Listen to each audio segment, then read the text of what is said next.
Yeah, we are. What up? What up? What up? Welcome back. I am your host Johnny P. It's Q. And I guess our old head Rev couldn't be with us today. Shout out my boy. He's he has the Biden. He quarantined up. He's quarantine radio this week, but this is the To Be Fair show. We still got Tone back there. Hey, yeah, producer, shout out there. Before we get started, I want to tell everybody to follow us on all socials at the To Be Fair show. That's Facebook, Instagram, TikTok, and Threads. Yep. Subscribe, comment below, tap in with us with the chat, super chats up. It's been a good week. We got a few things lined up, some good questions. So I'll throw it to my co-host Q this week and see what we got. Well, I guess we can start before we hit the rock, paper, scissors. Hey, Tone, go to the last thing I just sent in. This would be a good little reflection piece that goes into just our conversation that'll lead from last week's episode. Yeah, just the messages from the YouTube, not YouTube, from IG. Twist it up here. Hold up. Not Johnny. You sent it to the messages or the yeah, the actual messages, real messages. It's right there at the top. All right. The last thing at the bottom. What up, Damn, I was supposed to hit Unc back. Damn, I'm gonna call you Unc. Hey, so this is my fiance's itinerary. Bring it down. You ain't got to keep it up that long. Oh, yeah. But this goes directly to what was it, Tone, you sent in last week? Last week we was live at the bachelor party. And well, guys, we just gonna freestyle the shit out of things. And we did. It was fun, but it was completely freestyle. He played a meme where like it kind of showed exactly what it was. With them, they got animated graphics. They got, that's fire. Everything kind of booked out that they about to do. And I was like, you know what? It is, some things are just true. But I use that as like a quick moment to kind of reflect. How y'all feel about last weekend? Oh man. Oh, it was a good time. Definitely a good time. Again, just the fellowship and the brotherhood, fraternity, something that's, pretty important to me. So just the opportunity to kind of get away and do that for a weekend, pretty nice. And Saturday night was fun too. So yeah, Saturday night was fun. Niggas had to rewind the strip club. It was kind of crazy. But that would lead me into like a quick little conversation in which I'm not an avid strip club person. And like going this time, like my mindset was that I'm enjoying myself, so I enjoyed myself. But there was a space where, like, while it all was happening, I was like, this is kind of wild. Where like we was at Onyx, shout out Onyx, me and Charlotte. And the first thing I noticed is that it was too many strippers in there. So like they were it was like probably like 80 strippers inside the club.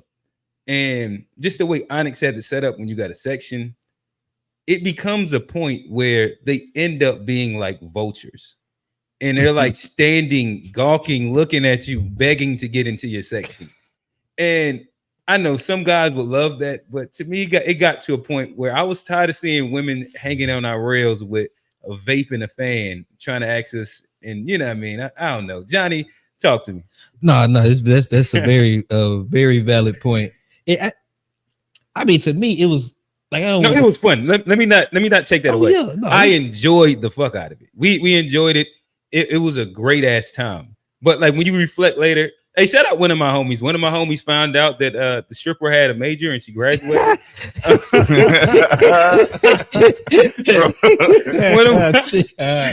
One of my homies, like I said, we had to rewind the strip club. Like it was great times that was happening out there, mind you. We ran up the tab. I think we got to like bottle 5 or 6 or something like that before we stepped out. Quest went crazy at the club. It was a time. Chris Rogers was going crazy. Yeah. Hey, shout out that boy Rich. Yeah, hey, bro. Hey, we can't say too much though. Oh no, we just shouting out, bro. That's all we doing. It's a good time though.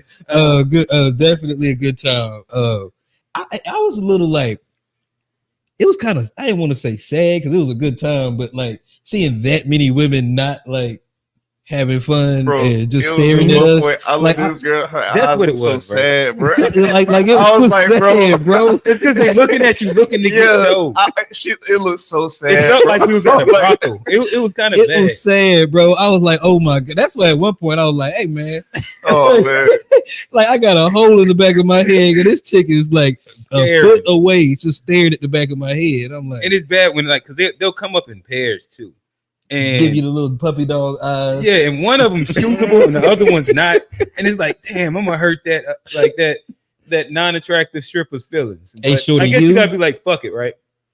man. Well, and some of them will just sneak in the section. nah, they did. Just come and sit on your Oh, yeah, shades. they were supposed to be in the Yeah, section. they was getting bro. kicked out. Shout out to the strippers that got kicked out the section by security. And shout out them bouncers who was not watching the entrance. Shout out to boys too.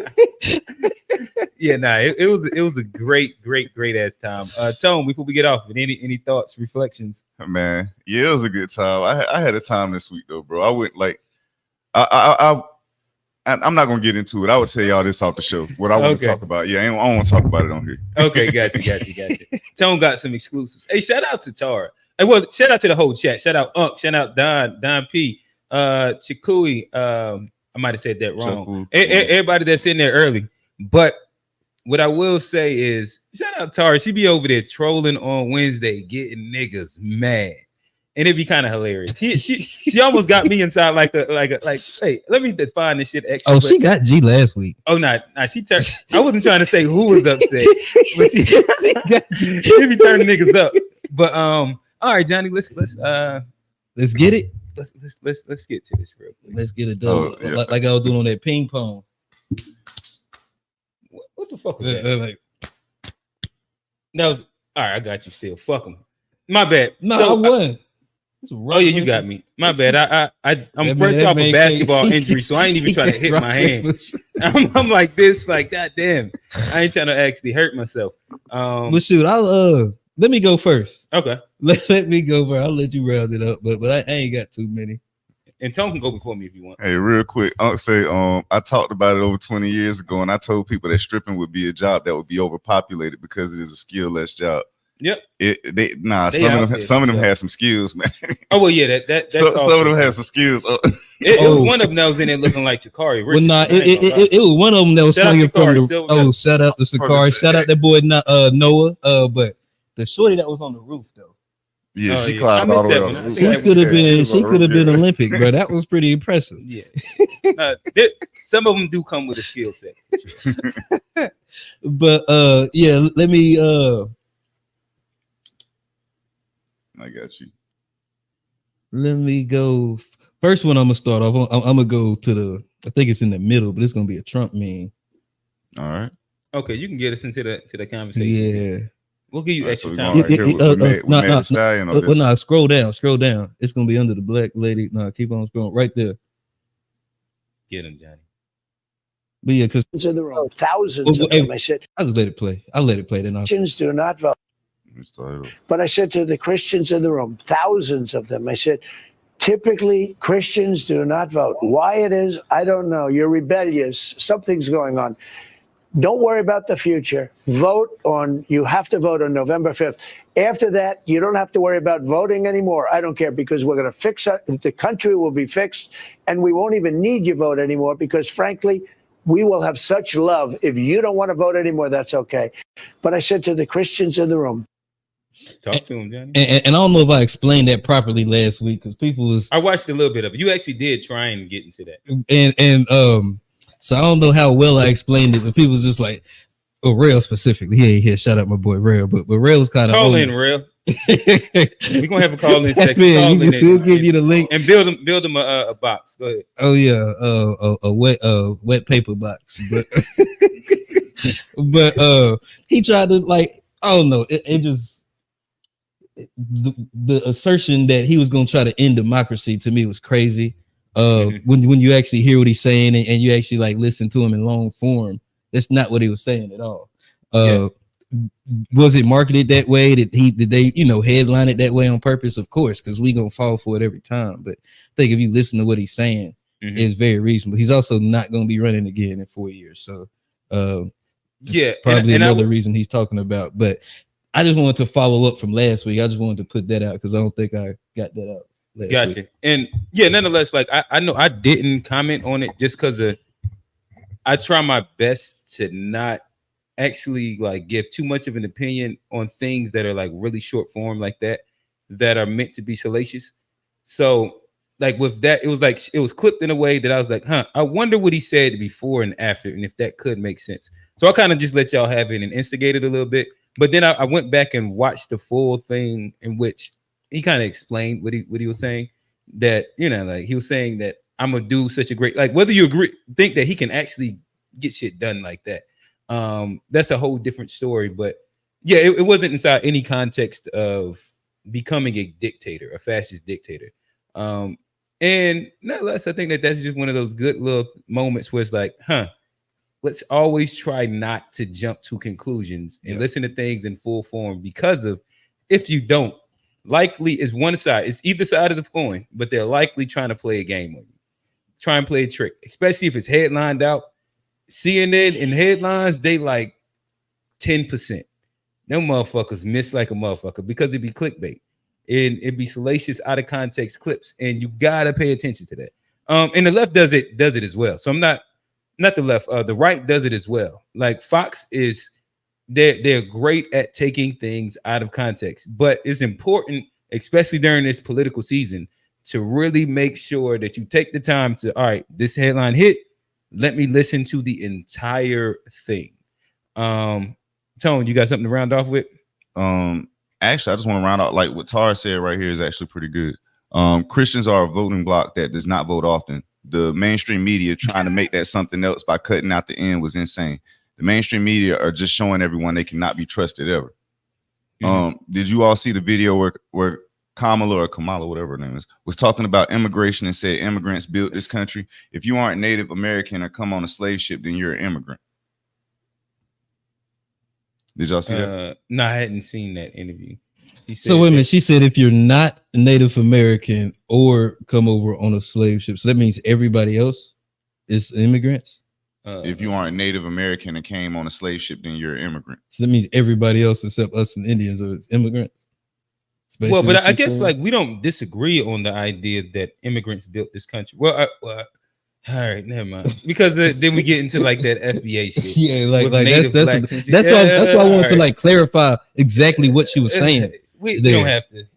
Okay. Oh, all right. We got time. That's a Wednesday conversation. Yeah, it's just that it spirals too deep into like other things that, on the face of what she's saying, if we go with the assumption that black people came here on the slave ships, and we're not the original Native Americans, then yes, I believe that. I guess you would kind of say all people, like immigrants, did build this country. Whether it was the Asians, it was the Irish, it was the blacks. Yeah, I actually got to go look at that clip. But when you think about it, that's a funny way for her to say that. I think it was a weird way to put it, kind of like I guess it was a weird way, but I got another Kamala one. I got two more. All right, so I guess we can kind of use this as a bit of like the section where we can get into. I almost think like the headline of this week has been identity politics 101. From Trump going to the what is it? NABJ. Yeah. That's wild. And Kamala, I didn't say this. A black called it Coachella, but nonetheless, it was her rally at I don't know where it was at, but it was in Atlanta. Oh yeah. And so like there was a lot of conversation that happened this week that dealt along the lines, quote unquote, of race and what is appropriate and inappropriate. Is this like a full game of identity politics? And so which one y'all want to start with? Y'all want to start with Trump or Kamala? I want to go Kamala. Okay. Kamala, whatever. Somebody correct. Yeah, please correct us. I shouldn't do a name. Yeah, like I'm not. I'm gonna just start saying Harris, Vice President Harris. Vice President Harris. Yeah, that's actually more. Dude, but yeah, if you can scroll up to the top for me, Tone. I got a funny one and I got a serious one. Which one y'all want to go with first? Either funny. Yeah, let's go funny first because it's pretty. So I'm guessing it's this one. It's that one. Yeah. But you got to read the top, and there's some context to it too. Hey, that's TNT. Niggas up too, girl. Oh man. That's TNT. bro. That's controversial. like that's controversial. But Do we want to like? Can we? Oh, well, no, I think there's something that needs to be said because I think Tory has got a bad rap. There was something in the case that the prosecutors didn't allow was the testimony from his bodyguard, and the bodyguard said that Kelsey Harris chick, yeah, that she had the gun and she had the gun, and Megan's back was turned, and they were fighting over it. And so what it looks like is Tory was actually maybe trying to protect Megan, because if somebody's fighting and somebody pulls a gun out and you step in to try to and you wrestling with her and you wrestle away to get the gun, that sounds like you were trying to actually prevent the shooting from happening, and you didn't snitch on the other girl to actually protect her too, and you just sat and took it. But but that part of the test that didn't get brought until like I think this week or last week, and I think that's something should be important. We're gonna publicly demonize that man. I think when extra facts come out, we gotta talk about it and discuss it. And so it was funny, but I think it did have some seriousness to it too, though. Oh, hey, I forgot. We kind of don't be reading the comments no more. Oh yeah, I'm trying to get on it too. Tara just said how it is said is like comma punctuation la. So comma. Okay, comma la. Okay, all right. I'm gonna call it that too. Comma la. I'm gonna make sure I pronunciate it. Comma la. Let's see what else we got here. And hit a couple of ones. I know Chike. He said something. It's hilarious. It's hilarious to me that Kamala is. Now I'm messing it up. Bro. You said it right. Is about to be the first black woman president on the strength of black girl magic. I mean, she did do some black girl magic, but Unc say Kamala is a professional wrestler who died the same day that Kamala Harris was appointed as the candidate for vice president. Bro, ain't nobody got none of them. Y'all, I know y'all been seeing them Judge Joe Brown comments on her, bro. Oh yeah, he smoked it. He been. I seen it. Oh, you know, Mom was getting us. I know what she's saying. How would you feel if they messed up your name? We trying to get it right. We're trying to get it right. Yeah, I say we actually don't know. This is like in good faith. We actually don't know. I heard it pronounced Kamala and Kamala. Well, yeah, I hear it both ways all the time. Often. So yeah, we just don't know. But okay, all right. So go to the serious thing, and then I know I have a couple branches that I want to end up hitting. And the serious one is actually something that I think she's got a bad rap for. Oh wait, all right. So is this going to go away from the Atlanta rally?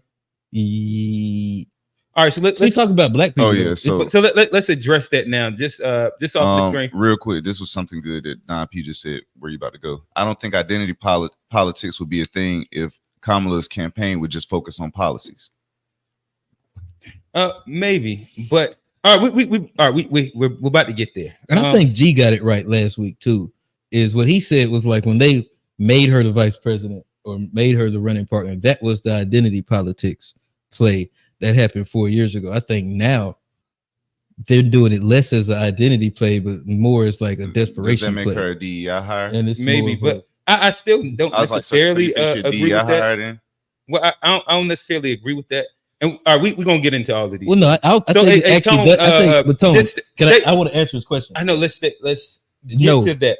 The answer is no. Let's get to that in a second. I'm about to like all these things kind of build into each other. But I think somebody has the meme of asking that as well.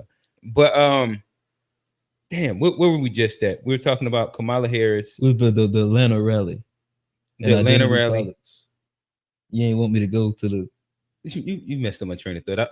I forgot. It was a point that I wanted to kind of like hit before moving on, but nonetheless, identity politics, her Atlanta rally. So let's talk about the Atlanta rally. So we just had the meme. It was Megan Thee Stallion. She was up there. She body yaddy yaddy yaddy yaddy yaddy yaddy.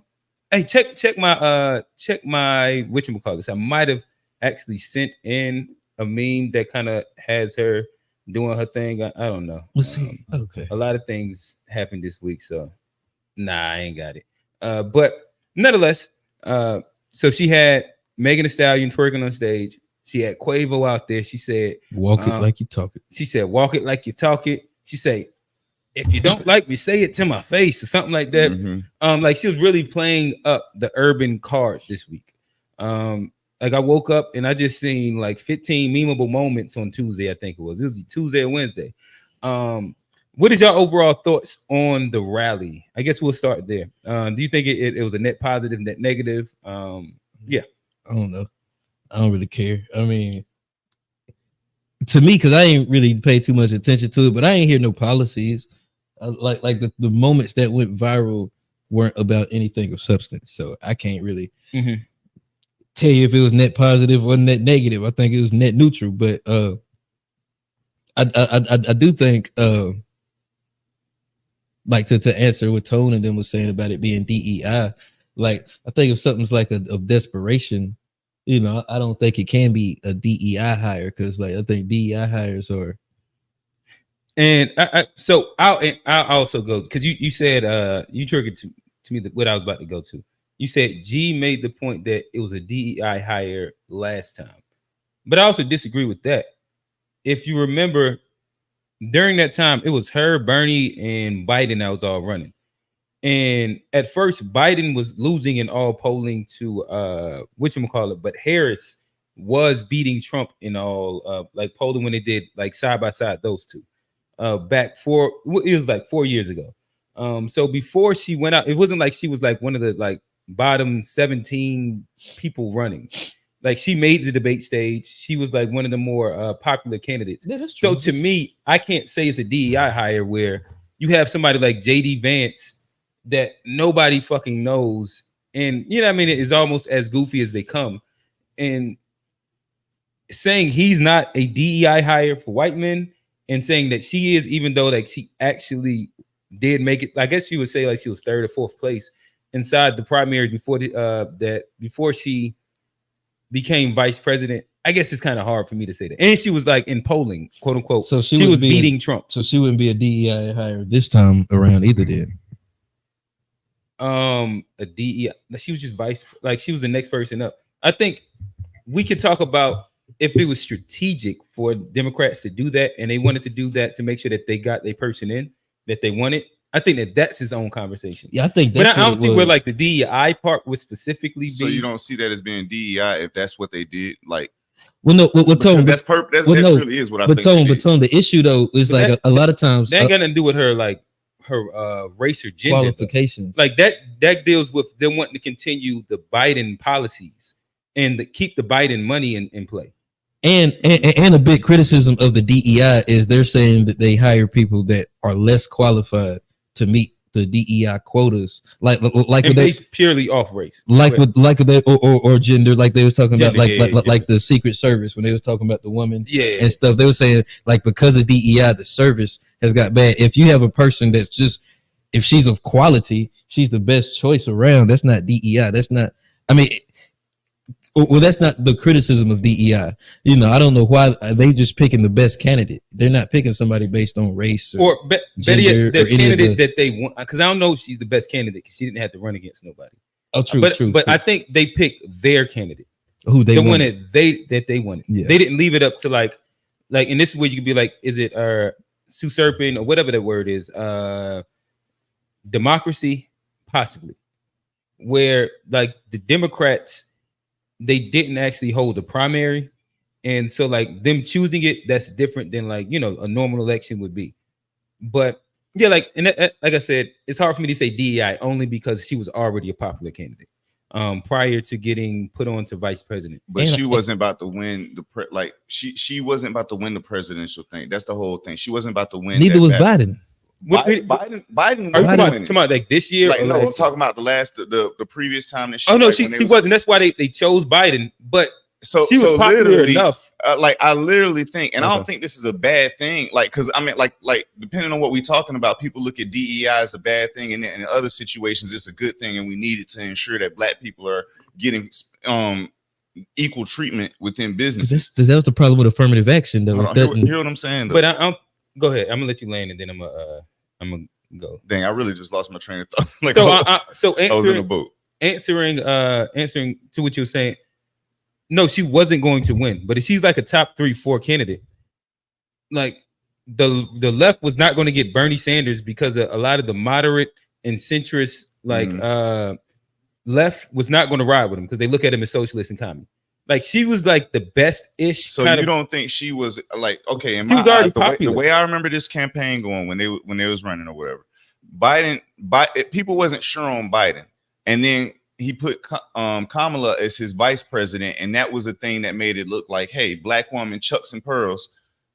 And black people got them in office because Kamala. It wasn't even because of Biden necessarily that he got in office. But what he said about Kamala, she was winning, and even this time around, she was the candidate that was able to bring the most money to consolidate all that money that Biden had. She was the person that was going to be able to keep that. Tara G said she was not popular, or she wouldn't have dropped out. Like, it's not about being popular so or whether she could win. So let's say she was fifth. That's still. Like when we're talking about vice president candidates, it's not like typically the person grabs the next, like the person that's like second to, like I don't know. I think with Biden that would have been Bernie Sanders. It's not normal that usually like Trump didn't grab the second person that he was running against inside the whatchamacallit, and that made him their vice president. Kamala checked enough boxes. Elizabeth Warren doing better than her as well. I don't know about that. Yeah, I don't think look so. It up. Like I remember that there was like a group that was very, very close, and there was a group of people that were polling and was beating Trump during that time. She was one of them. Elizabeth Warren might have been another one of them. I know Bernie was. Biden was not. But the Democrat, pretty much, like the Democrats wanted Biden. He was their establishment Democrat that they did want in, and they kind of did what they what they needed to make sure and box my boy Bernie out. But that happened. After that, when we're just talking about choosing like a person, to me, if you're top four or five, well, you would have to be top four if she was fifth, right? At worst, top four out of, I don't know. It's like it'd be like they'd be vetting for like 30, 40 people for whatchamacallit. Okay, all right. Bro, all right, bless you. I'm like in the primaries, like are we gonna act like it wasn't more than 5 people on the debate stage as well? Tara, you trolling? My bad. I don't think she trolling, got you, bro. She about got. It's not a troll when you go on the like look at the debate stage, but she almost did. Kamala is the Black Americans what Elizabeth Warren is to Native Americans, and we'll get there in a second too. I think that's an interesting conversation, but I do want to at least offer some fair, because I know we be dragging on Kamala, and rightfully so as inside like specific moments, but also don't want to like be biased to the extent that we just say something's DEI, even though like it's not like she didn't have momentum. It's not like she didn't have like traction or qualifications to take the position, whether she wins or not. Like, motherfucker, it's a lot of people that never won, like in like even sports and stuff. It still don't mean you good. Like LaMelo Ball's never won. What was JD Vance like? Where is he polling it? That nigga's a DEI. I never even heard of that motherfucker. Honestly, that nigga. I don't know who that. I never even heard of him till that motherfucker. They said JD. They called his name. He's like, who, me? I thought it was my boy JD. I used to work with his Subaru. I was like, oh shit, this. He's like, wait, me? Hey, hold up, hey, he probably didn't even recognize the number when Trump called. He about blocked that shit. Right. They assume the black community would rock with her using that swing vote to compete with the momentum Trump has. Maybe, but I mean, reality also is that like, what is the black vote's gonna be a 10%, 10-15%? Maybe it'll help a little bit, but I don't know. Oh, I'm not skipping comments. We just going through the conversation. These things just moving fast. I'll read your comment.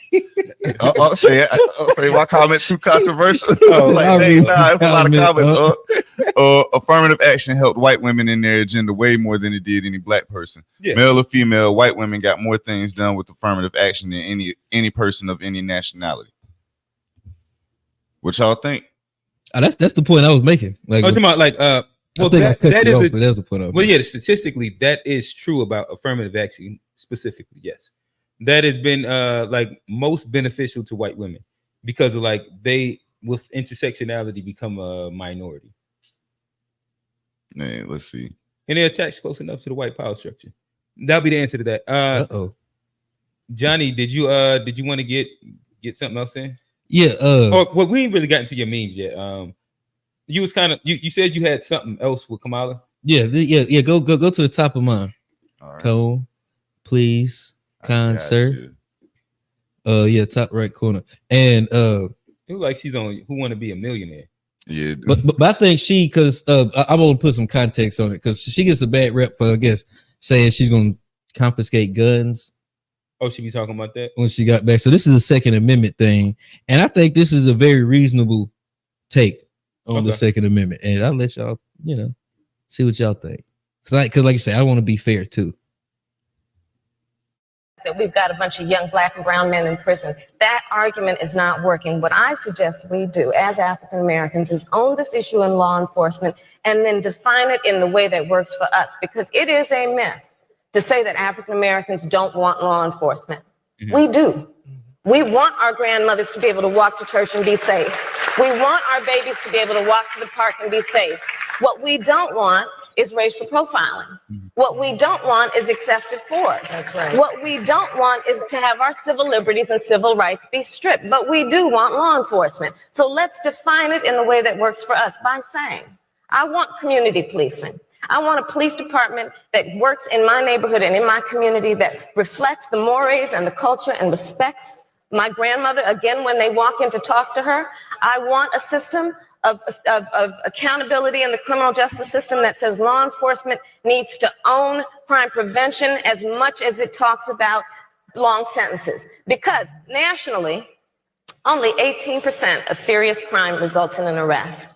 So if I, as law enforcement, with my responsibility to keep you safe, only talk about keeping you safe by sending people to prison for a long time, I'm necessarily going to fall short because the vast majority of that crime's not even hitting my system. So if I'm going to keep my promise to you to keep you safe, I better talk with you about what I'm doing in terms of crime.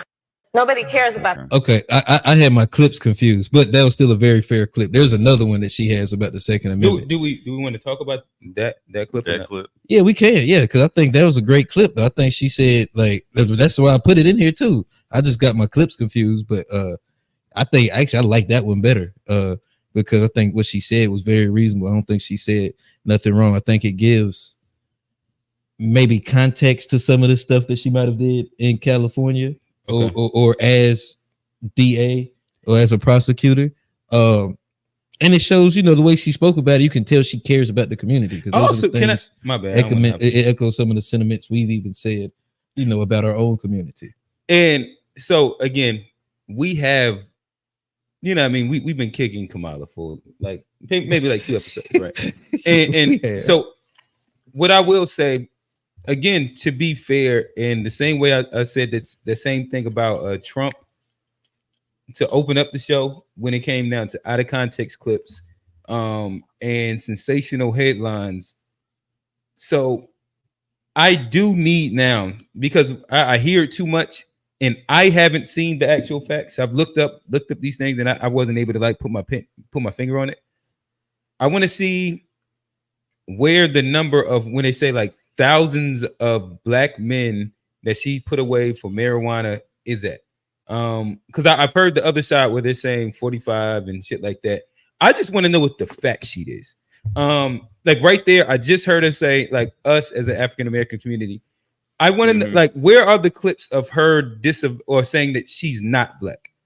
If we can like get some of those. I'm not saying that she did or didn't. What I will say is that I've heard people reference them, and I have not yet seen it. So it's hard for me to, like, if I'm being unbiased, I need to see those to be able to like properly be like, okay, nah, she be shitting on niggas. Like I've seen like a clip where she makes the argument that I'm not going to do anything that's only going to benefit black people. In the group chat this morning, I think. And yes, like I get that. That one sounds kind of wild. She was talking about the reparation conversation, and like if you're going like more of a conservative view, that like it lands as like a point. Right. But I need to see like a lot of these clips, especially because of when we speak about identity politics, there is another thing that is happening where as much as like people are saying that she's running with the idea of being like black women, all this shit, there is also an attack on if she is a black woman that's being done by the right, in which Donald Trump just tweeted like the whole thing of her being like the picture of her with her Indian family and shit like that. He played on the tropes of like, I thought she was Indian. She black now. And so like both sides are playing the game of identity politics. I don't necessarily care. Like, truthfully, it's about like whatever the policies. Like, this is all fodder, but it's fodder for the podcast. But the reality is, like, if we're gonna speak on it, I want to know at least exactly what she be saying, like factually, what her record is factually, not hearsay wise. I actually got a clip of something she was saying that's actually in my stuff for today. Okay, let me find that real quick. Dang, I wish I could find this and read the comments at the same time. I think this is right here. But yeah, this her talking about her policies. Okay. We invest in clean energy and electric vehicles and reduce population, more of our children can breathe clean air and drink clean water. We invest in clean energy and electric vehicles and reduce population. I think that was misspeak though. Bro, okay, so this is the same thing everybody said about when Bill Gates said the same exact thing in 2012. When I keep telling y'all it's a globalist agenda that's going on that the Democrats seem to be going along with, it's not no thing. They actually saying it. They keep saying the same rhetoric and saying the same stuff. She literally said verbatim the exact same thing Bill Gates said in 2012, and people was trying to take up for him. And he said the same exact thing, talking about reducing the population. These people are for a globalist agenda. It doesn't matter what color she is. I don't like it's not about her, like her color. Like I think it's a problem. People sitting there even like keep discussing like the color thing. It's like what does she stand? What does she stand on for real? What does she keep saying? Like, you got to take people for their word at a certain point. Trump included. I'm not sitting there like on both sides. I want to just make sure I'm clarifying this because I don't want people to think I'm sitting there trying to make any, grievances for Trump or anything like that either. On both sides, we need to be questioning what they are talking about. Mm-hmm. Like, and I got a response, but like my response is going to take it like past politics. And go ahead. I don't know. We want to get into some. All right. So remember your response, and I guess like what I'm. All right. So one again, like I said, I tried not to specifically respond to like really short snippets of conversations, but she I guess she said electric vehicle thing, reduce world population, and I had seen that clip somewhere. One of the things I did want to see it, I wanted to make sure that it wasn't edited, like AI edited. Because it was like some clicking and shit that was happening. And she might have just said that thing. What is, and Tone, you like, this is where you can kind of like put me on game. So the depopulation agenda, what specifically is that? Basically the whole thing about climate change and there being too much carbon in the earth. And like they've been talking about this for some years now because Bill Gates was putting out his formula in 2012. But it's talking about there's too much carbon on the earth, so they're trying to reduce carbon emissions. So what's been going on? Like, I don't know if y'all have heard any of this, but there are farms that have been mysteriously blowing up, food production plants being blown up, food being held and everything. Basically, they're turning everything into where we're getting bioengineered food that ain't even real food anymore. They're trying to, they're like I done told y'all before. But that would deal with like trying to fix overpopulation. So what? It's not trying to fix overpopulation. Is that they're trying to reduce the population to reduce the carbon footprint. They're changing the food in order to change the carbon footprint. I mean, so by reducing the animals, by reducing us, you lower the carbon footprint. But I mean, do you not believe in overpopulation? Do you not believe there's some places? No, where, bro. This like, earth has everybody in the world can about fit in Texas, bro. This is literally a thing. Like we're talking about resources. We're talking about economy. We're talking about like yes, bro, we can all have. There's enough. I do believe there's enough resources on the earth for all the humans to survive. I do believe there are enough resources. Okay, so how much land that we see right around us that ain't covered by nothing. Yeah, but let me ask you this. Let me ask you this because this is something I think like. Do you think like maybe some of the like irresponsibilities we as a society has had with creating families and just the sexual freedom that we've had and the destruction of the nuclear family that's been like part of our doing? Do you not think that has led to like where we have too many broken families? We have a lot of kids out of we're a damaged society, and it's like, how do you fix that? Like, do we are you saying depopulation would fix that? I'm not saying I'm just saying reducing the carbon footprint is Well, I something that think happens. those are like separate. And separate like, points, and but- there's places like in Japan where there is overpopulation, and they're not like killing people to do the depopulation, but they're working on the fertility rate, and they're not having as many kids. They're being more responsible with how they are raising the next generation. I think that is something to look at and maybe because we can't just keep on just making other people and not have a plan for it. Gotcha. And I guess so. Building with Tone real quick. So what you just said, like at face value, that didn't specifically sound nefarious or like or crazy. You said that they believe that it's too many people say they want to reduce carbon footprint because of climate change. Mhm. Is there it has to be more of it, more to it outside of like outside of that, because it seems like it's a big thing that I hear also. So if you go back and you look up, I wish I would hold on before you go. Hey, what is that? A Golf Twitter. So we do a live call in around like hour 45 to 2 hour mark. Hey, feel free to hop in. That's for all the callers. You want to hop in, kind of let us know what we got right, got wrong. Point?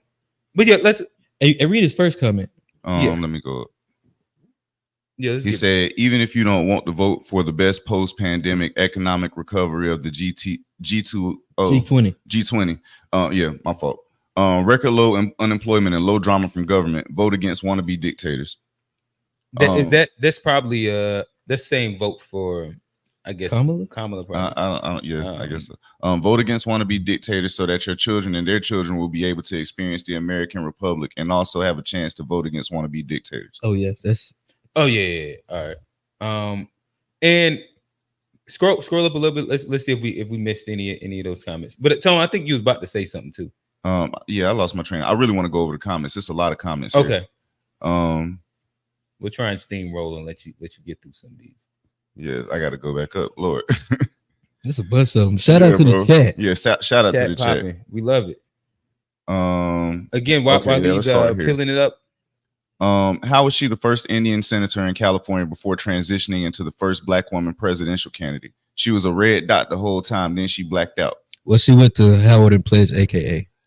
Hey, I seen somebody talking about Rachel Dolezal, and they was like, she's more black than Kamala Harris. Hey, so let's read through these. Yeah, if nothing triggers us, let's hop into the is she black conversation. Okay, yeah. They all care about the community, but letting criminals out to re-victimize people is insane, and some big blue cities are finding that out. So are the Dems abandoning and defund the police? That's from real. I don't even care about that. She had a guy on death row and fought so they would not DNA test the bloody clothes found, not DNA test as the defendant wanted it. Hold on, say that again. I don't even care about that. She had a guy on death row and fought so they would not DNA test the bloody clothes found, not DNA test as the defendant wanted it. So basically, she had a man on death row, and pretty much, I don't know if I didn't finish looking up this case. I still got to review all of this. Okay, but if I'm correct, she had a man on death row, and she prevented him from being freed by preventing the DNA testing of blood these clothes. Oh, that was as found. A prosecutor, yeah. Okay. She has never been recorded correcting anybody when they refer to her as the first Indian to blah, blah, blah. I heard one when she was cooking with the Indian lady where she agreed that she was Indian. But she is. Now you ain't saying that to me, bro. Oh, no, but all right. So this is we'll get there, but she is Indian also though, right? Is that is it wrong for her to be like? I mean, if somebody refers like to we're about to get into it, but like, all right, my bad. Let's wait for it. All right. John, hey Tom, check your messages real quick too. Okay. You get the chance. Solo shot. People out here cannot afford groceries, rent, buying a home, car, basic necessities. I don't care about all the games. She isn't going to fix any of that. Yeah. That's when we get into the policy conversation for sure. I disagree to a degree, but Trump is using what Kamala's campaign biggest strength, or so they thought, against her. All right. We had primary. I think she misspoke. However, Trump would have said that. Would it be a misspeak? Would the MSM be running with it? We cannot make a mistake with words. I think, okay, she's saying, can we not? Okay. He was asked a question. These reporters keep asking him questions about it, then blame him for the response. She is hiding from the reporters. He did say she was supposed to be there, and she wasn't. Yeah, I think it was some confusion with that though. Like, I get it too because I think Biden was supposed to originally be there, and then some stuff changed, and she had her own rally. But they told him the she ducking the debate though with him. Oh yeah, I thought they had a debate scheduled. She said she didn't want to be there or something. She ducking. Oh yeah, that's like the people deserve a debate. What Mo3 said, she ain't trying to come outside. Yeah, the people deserve a debate. Democrats had a primary that the people voted for Biden and Kamala. If Biden doesn't run, she was the next in line. I don't know if I agree with that because like that's still Biden and Kamala. Like it's not Kamala because we don't even know who her running mate gonna be at this point. There was a rumor about that, but we'll see next week. I think it's supposed to come out next week. There was something about it being leaked, but I don't know how true it was or what that was. If y'all want to talk about DEI, that nigga Pete Buttigieg, if she get him, that's DEI. You said booty peg?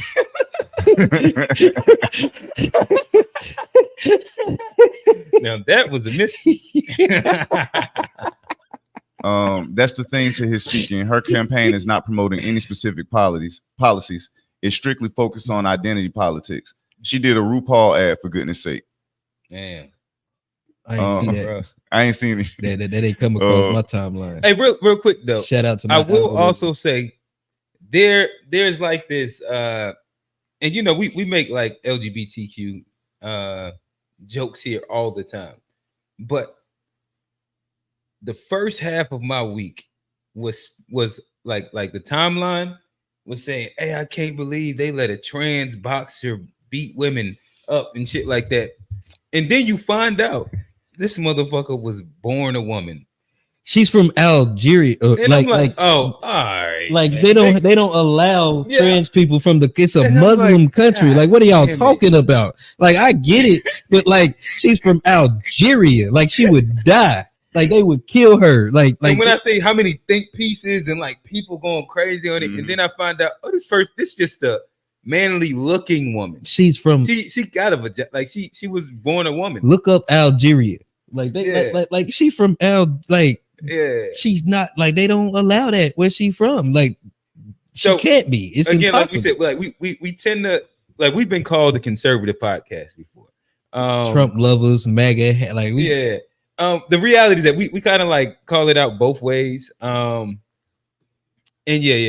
like I thought that was kind of crazy. I almost fell for it. I did fall for it a little bit. Then I looked up and I was like, now I will say she did have them thumpers. Oh no, she hit that hit so hard that she say it's a man. She said this ain't right. This motherfucker had an octopus. Oh man.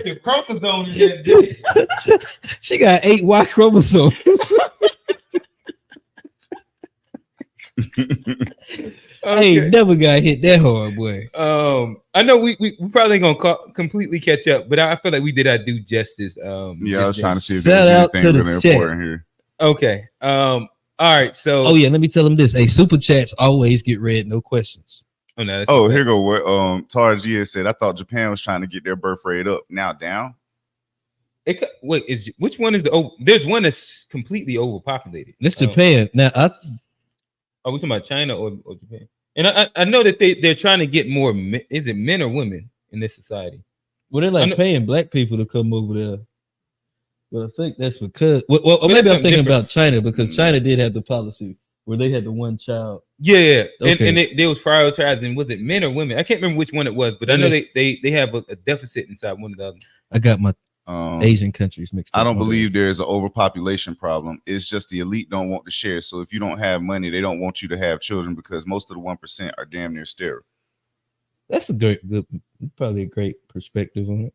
I think it's a thing. I think there's more. I think the overpopulation agenda was deeper than that. It is. I think, but I think it's about like control more. So like it's easier to control less people than it is to try. Like if you're trying to set a new world order, which is what is going on. It's easier to control less people and make them to go along with an agenda than to control more people. But I mean, that would have to happen over centuries. But it's control. Bro, it has been for like No, we had a population boom right now.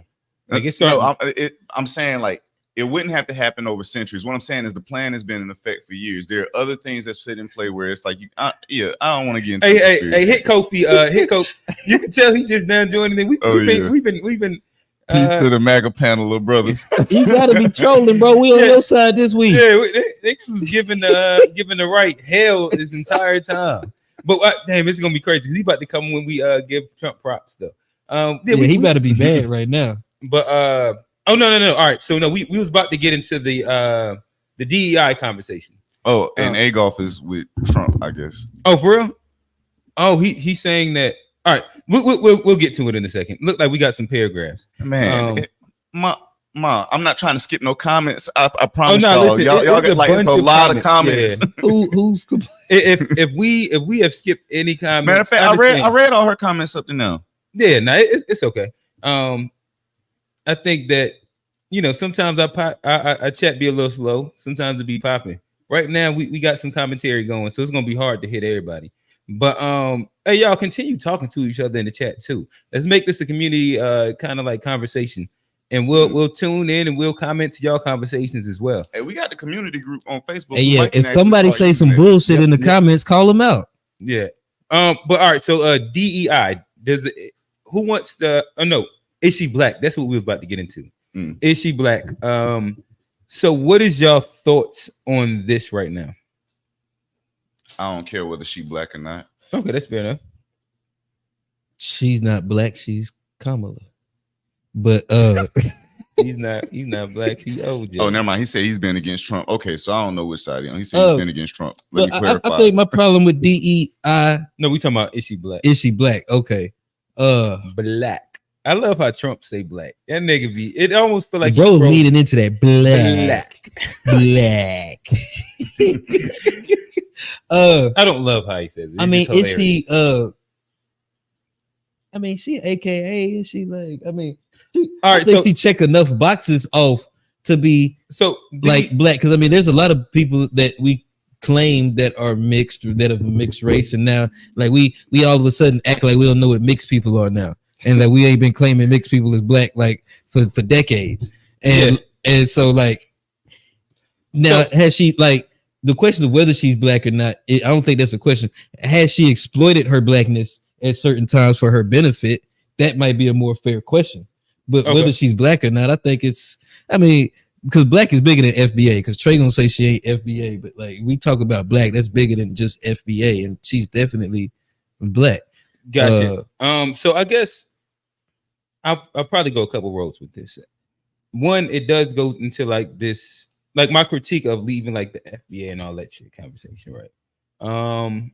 Is as a minority in a group seeking power, our ability to divide our power up into smaller segments is amazing.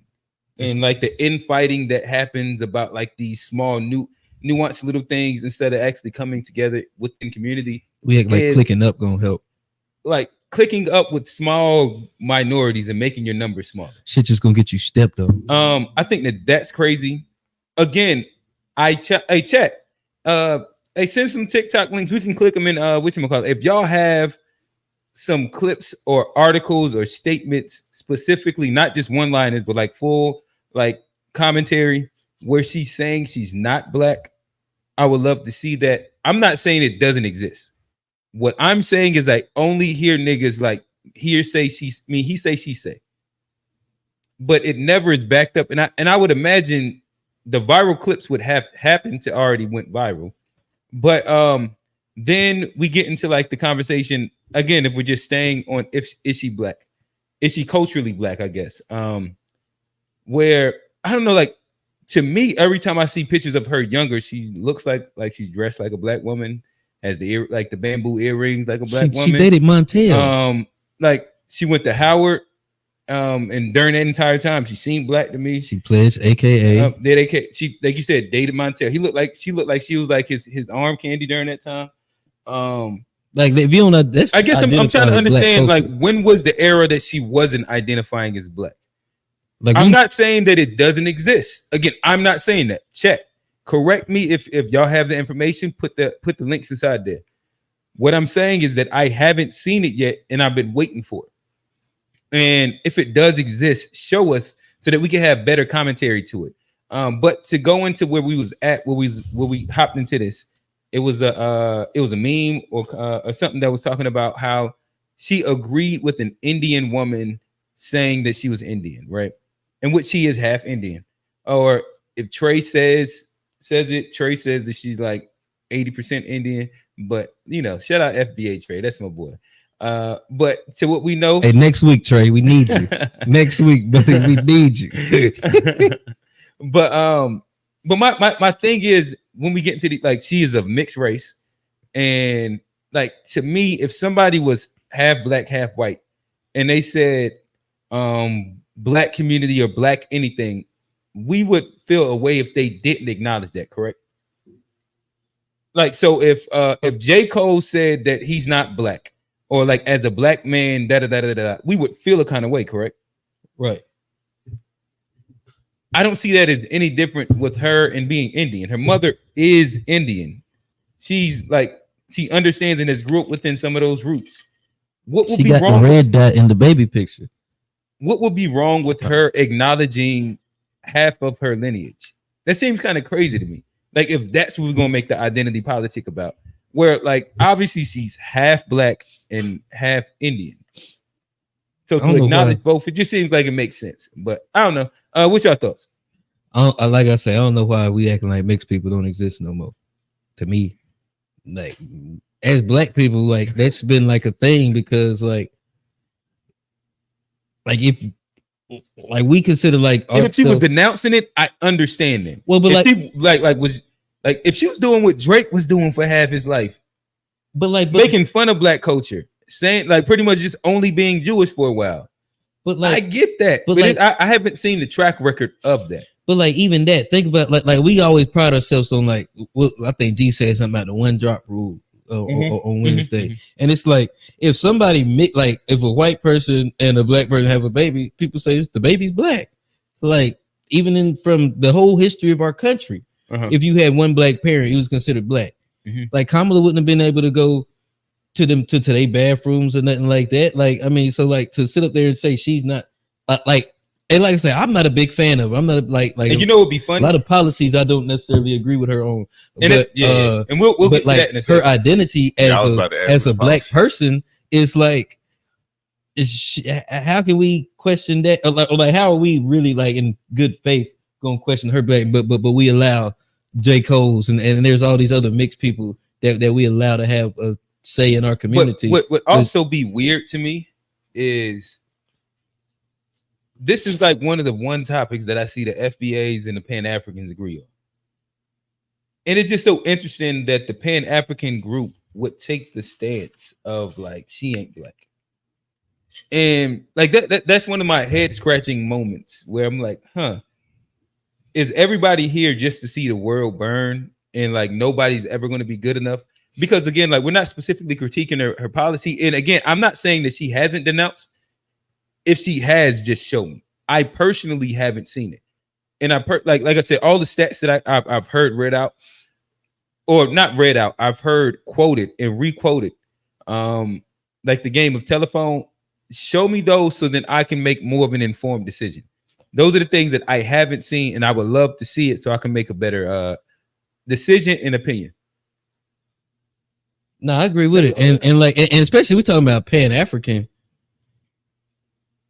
Like act like my boy Trey, he'd say half of them ain't black. Like but that's why I said it seems funny that that's the card that they would also be like running. Because if you're gonna question her, we could come and me and Trey could pull, and then we could start pulling a lot of their cards. And like you say, to me, it's counterintuitive if we're fighting a colonial white supremacy system where these. This color has linked up amongst countries, and they Johnny said, "Do it, Johnny."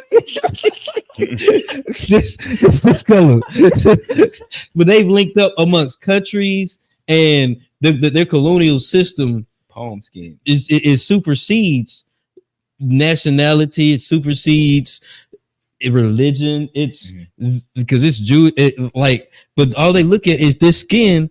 And if you, I guess the brown paper bag. If you have a lighter hue, if you don't have melanin, you're good. And all us melanin people, we just want to sit and fight each other and infight instead of coming together. And we can, like, if we all came together, we are the majority of the global population. We can fight against this system. We can come together in unity is going to take us. But if we keep on trying to step on each other and divide our power to where it's easy to just to pick each individual group, we ain't never going to get nowhere. So can I ask a question real quick? It'd be more fun. Just real quick. I want to hear your thoughts on this. Is being black enough to get your vote? Like, oh no, it's not. So like we're going to build to that, but I feel like it's important to address this part of like the conversation. For me, no. Like Trump or Kamala doesn't have my vote at all. Okay, so like right now, I'll fuck around and vote for Green Party because they said reparations. Yeah, still like I'm cool on either one of them. Neither one of them have said or did anything that personally is going to sway me to their side. But when I'm looking objectively, because it allows me to look objectively, the conversation on both sides ends up being around identity politics. And it's also interesting seeing hypocritical nature of us at times where like we're dividing our pie of power off of like these smaller nuances. And I haven't seen the evidence to support what the statements are. Again, maybe when we scroll down, they done flooded the chat. And then I'm gonna walk back everything that I said, but just drop the links at least, so I can become informed, because I've not been informed in like the crazy denouncing of black culture. If she says that she's Indian and she is half Indian, that's kind of crazy to be like, nah, you shouldn't say that you Indian, you just a black woman. Yeah. And I haven't heard anything where she's denounced being black. But like I said, to me, it doesn't matter, because I think what happens with black people is we keep getting fooled through identity politics. Yeah. Like a black face can be in front of you and not be for you. And that's the whole thing. But then we identify some of the people, like if they identify as Republican and they're black, we automatically eliminate them. Like those people are considered not black. But then like you know, we've seen this through this election cycle. I can't think of the guy's name, but you know, it's been a couple of times through this. Oh no, I've seen the witch hunt for the right too. I forget what his name is. G was talking about him. But the thing about being like a black conservative is that the same way they take like the right end, like Trump or Kamala's words out of context, they're gonna take your shit out of context. And it's always a witch hunt for you to be a coon when like you're a black conservative. And that's my whole thing. What we really need to be doing as black people, and we'll never unify until we actually do this. We need to unify under a stance of what we stand for. We don't know if we don't know what we stand for as a community, how are we gonna stand for anything in the vote? Well, it's about pitching a black agenda. Hey, shout out to the Unpacked on Wednesdays. Coming up soon, we will be talking about what should the black agenda be. Yeah, right now it's just being black. Hey, okay, I got it. But so tune in for that one, because before we well, all right, I thought Johnny was about to take us somewhere, but have we hit all of the Kamala and the some say Coachella, some say a pep rally for her vice candidacy? All right, no. All right, so my bad. We've actually did a lot of like praise or defending of Kamala. So I will offer some critique inside the lens of identity politics that the Dems are doing right now. So I also think it is kind of like corny and playing the politics, identity politics, when like every other day I'm getting an announcement: white guys for Kamala, white women for Kamala, black men for, like, it's only playing on the lines of it. And we raised this amount of money. And like, if we want to get to the nitty gritty, is like what I only care about, which is policy. Like, why is this a necessary announcement? Right? Like, it should be about, we raise this amount of money and this candidate is extremely popular, but it keeps being on the lines of race. So it ends up being, again, a tad bit hypocritical when the right claims identity politics and they try and hide their hands. And it's like every announcement you make is based along the lines of identity politics. I guess before we get out of here, we didn't talk about the Megan shit. Was that too much for a rally? They said it was on a college campus. so was a lot of kids there, not kids, but like college kids there, and they played into that crowd. But what do y'all think? Was it too much? Was it okay? It was black people being unapologetic. I don't know. I was on feminist Facebook for a little bit, so I seen that they was back in the twerking. I don't know. What's your thoughts? Yeah, I ain't got. I mean, what ass got to do with policy? Yeah, I'm trying to hear about the future, and like black. That's like, what she leaned into that. She got Megan Thee Stallion up there twerking. It's like I don't know, but to be fair, the Republicans had Hulk Hogan and Amber Rose out there. So I mean, like, yeah, I think enough is enough, brother. Right? Somebody said, yeah. That nigga speak to Hulk Hogan speaks to the heart of the Poites. Like the brother Poites, nobody get them more amped than Hulk. Yeah, like we're just like, to me, it's just a sad state of affairs we are as a country. Because like, if that's what it takes, like, I ain't gonna say it's like, but we kind of at a critical point for the country, and the things they're doing to get votes are so like clout chasing and trivial. It's like it's all the anecdotes and pageantry, are we that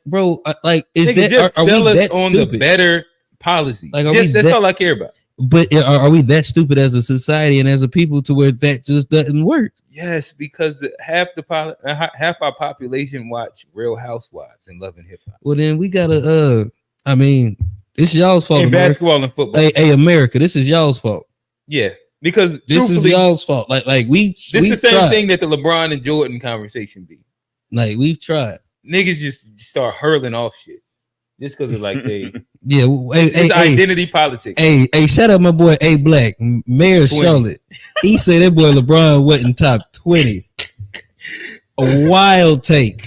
That man said Larry Bird, Tracy McGrady, Bobby Portis, Mike Bibby, like anybody, Mike Dunleavy, Steve Francis. Stephon Marbury, are all better than LeBron. Deadlift shrimp. Hey, so to be fair, Sebastian Telfair. Go ahead. I was sitting there thinking, just to be fair, like looking in the comments and everything. Oh, to be fair, did anybody watch Kamala's rally? That's actually fair enough. No, I just seen the Rally. pageantry. So that is actually that was fair. and like the pageantry was disgusting. I think that's the same thing that the Democrats do all the time. It's the same as them bowing with the African garb that time. Like I still think about that anytime they do some pandering, I think about that time. But yeah, I to be fair, I didn't see her rally, so like maybe she spoke her policies there. I ain't seen no clips about it either, but maybe she spoke her policies there. Yeah, and I guess I'm only critiquing the idea of needing those like that pageantry to sell to black people.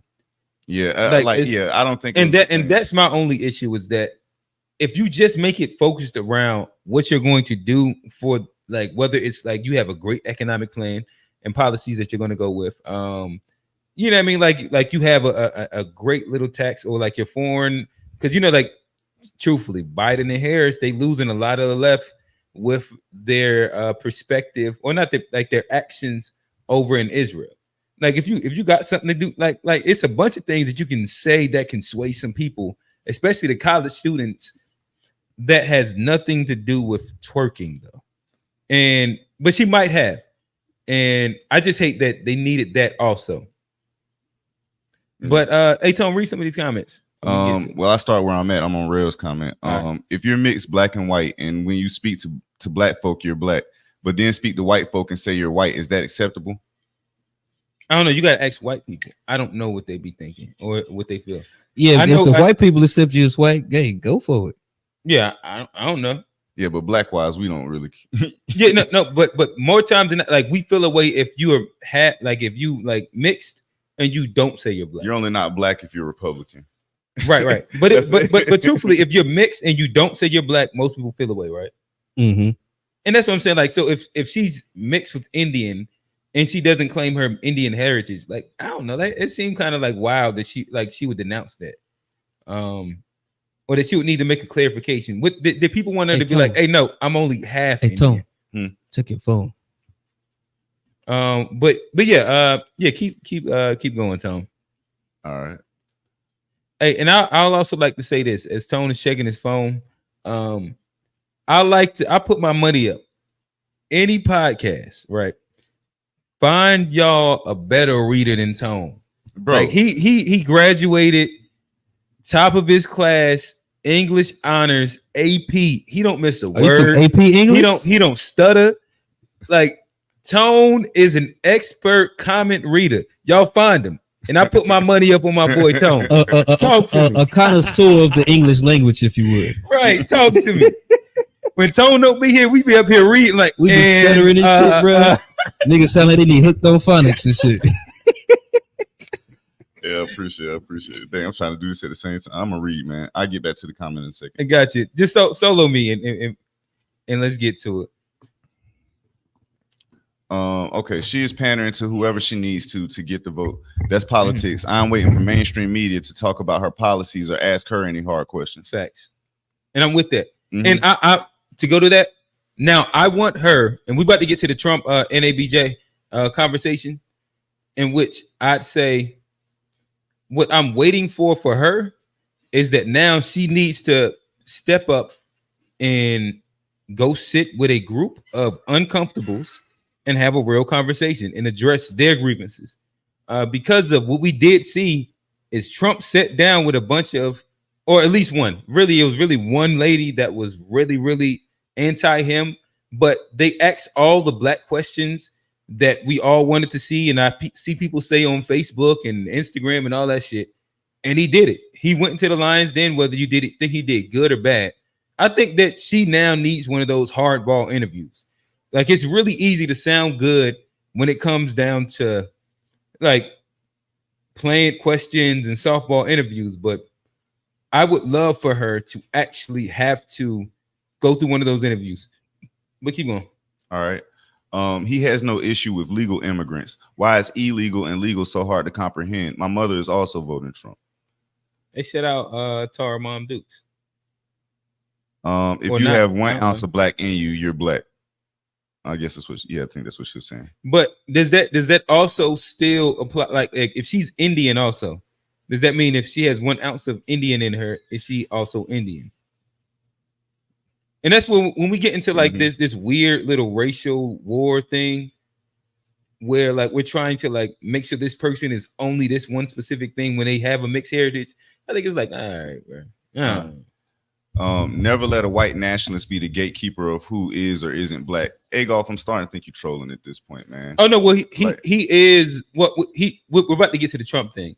And Trump did go into the identity politics lane, in which he said that I didn't know she was black. She was an Indian. So is that a thing? If that's what's been coming out of her mouth, that she's been identifying as Indian. But that now find that for me. Hey, but I don't think Trump got no business talking about that.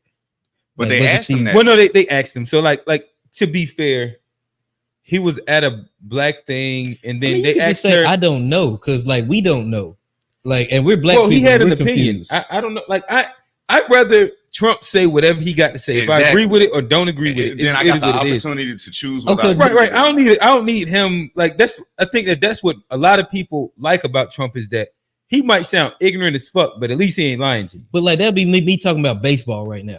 You'd ask me about the Rockies and the and the Rays, and I'd be like, man, I think the motherfucker from the Rays is a great pitcher. I have no clue what the fuck I'm talking about. I can say it. He said that he said from what he's known of her during the time that they've known each other, he knew her to identify as Indian or some shit like that. It sounds like that'd be like us talking basketball, and like we talking about if somebody's good without referencing stats. We still have an idea if we think they're good or not. I think we know a lot more about basketball than Trump knows about race. Listen, hey, I don't care to defend Trump. I'm not trying to go on the defense. I just know that he was asked a question about her race, and so he commented how he's going to do. So I don't care. And it. You sounded real MAGA there for a second. Kamala is blackish as AF. She definitely part of the black and brown coalition. Okay. You think because my mother is a legal immigrant that I have to vote for Kamala? No, neither of us agree with flooding this country with illegals. Sorry. Oh yeah, some smoke here. Good for you and your mom. I didn't know what I was getting into. I didn't see these comments. And we said we was gonna read some of their back and forth. Yes. Yeah. White nationalists created the one drop laws. Okay. I have to look that up. So but that he is. means I know he's right about that. I just need to learn more about. Well, that means ain't none of them. They all black. Nah, it was saying like basically, like, yeah. I had to look more into that myself. Not sure what the hand to face is about. 80% of the U.S. population says illegal immigration is a top issue. We'll get there. 80%. I think illegal immigration. Most people should feel like it's an issue. They should because it's a, yeah. We'll get there. As a well, I don't know how Johnny feel, but I feel that me and Tone feel that it is an issue. What you think? Hey, you can put me in there too. He said Eminem ain't mixed, sir. I don't even know what they got to do with it. That's a hilarious fucking comment. But it's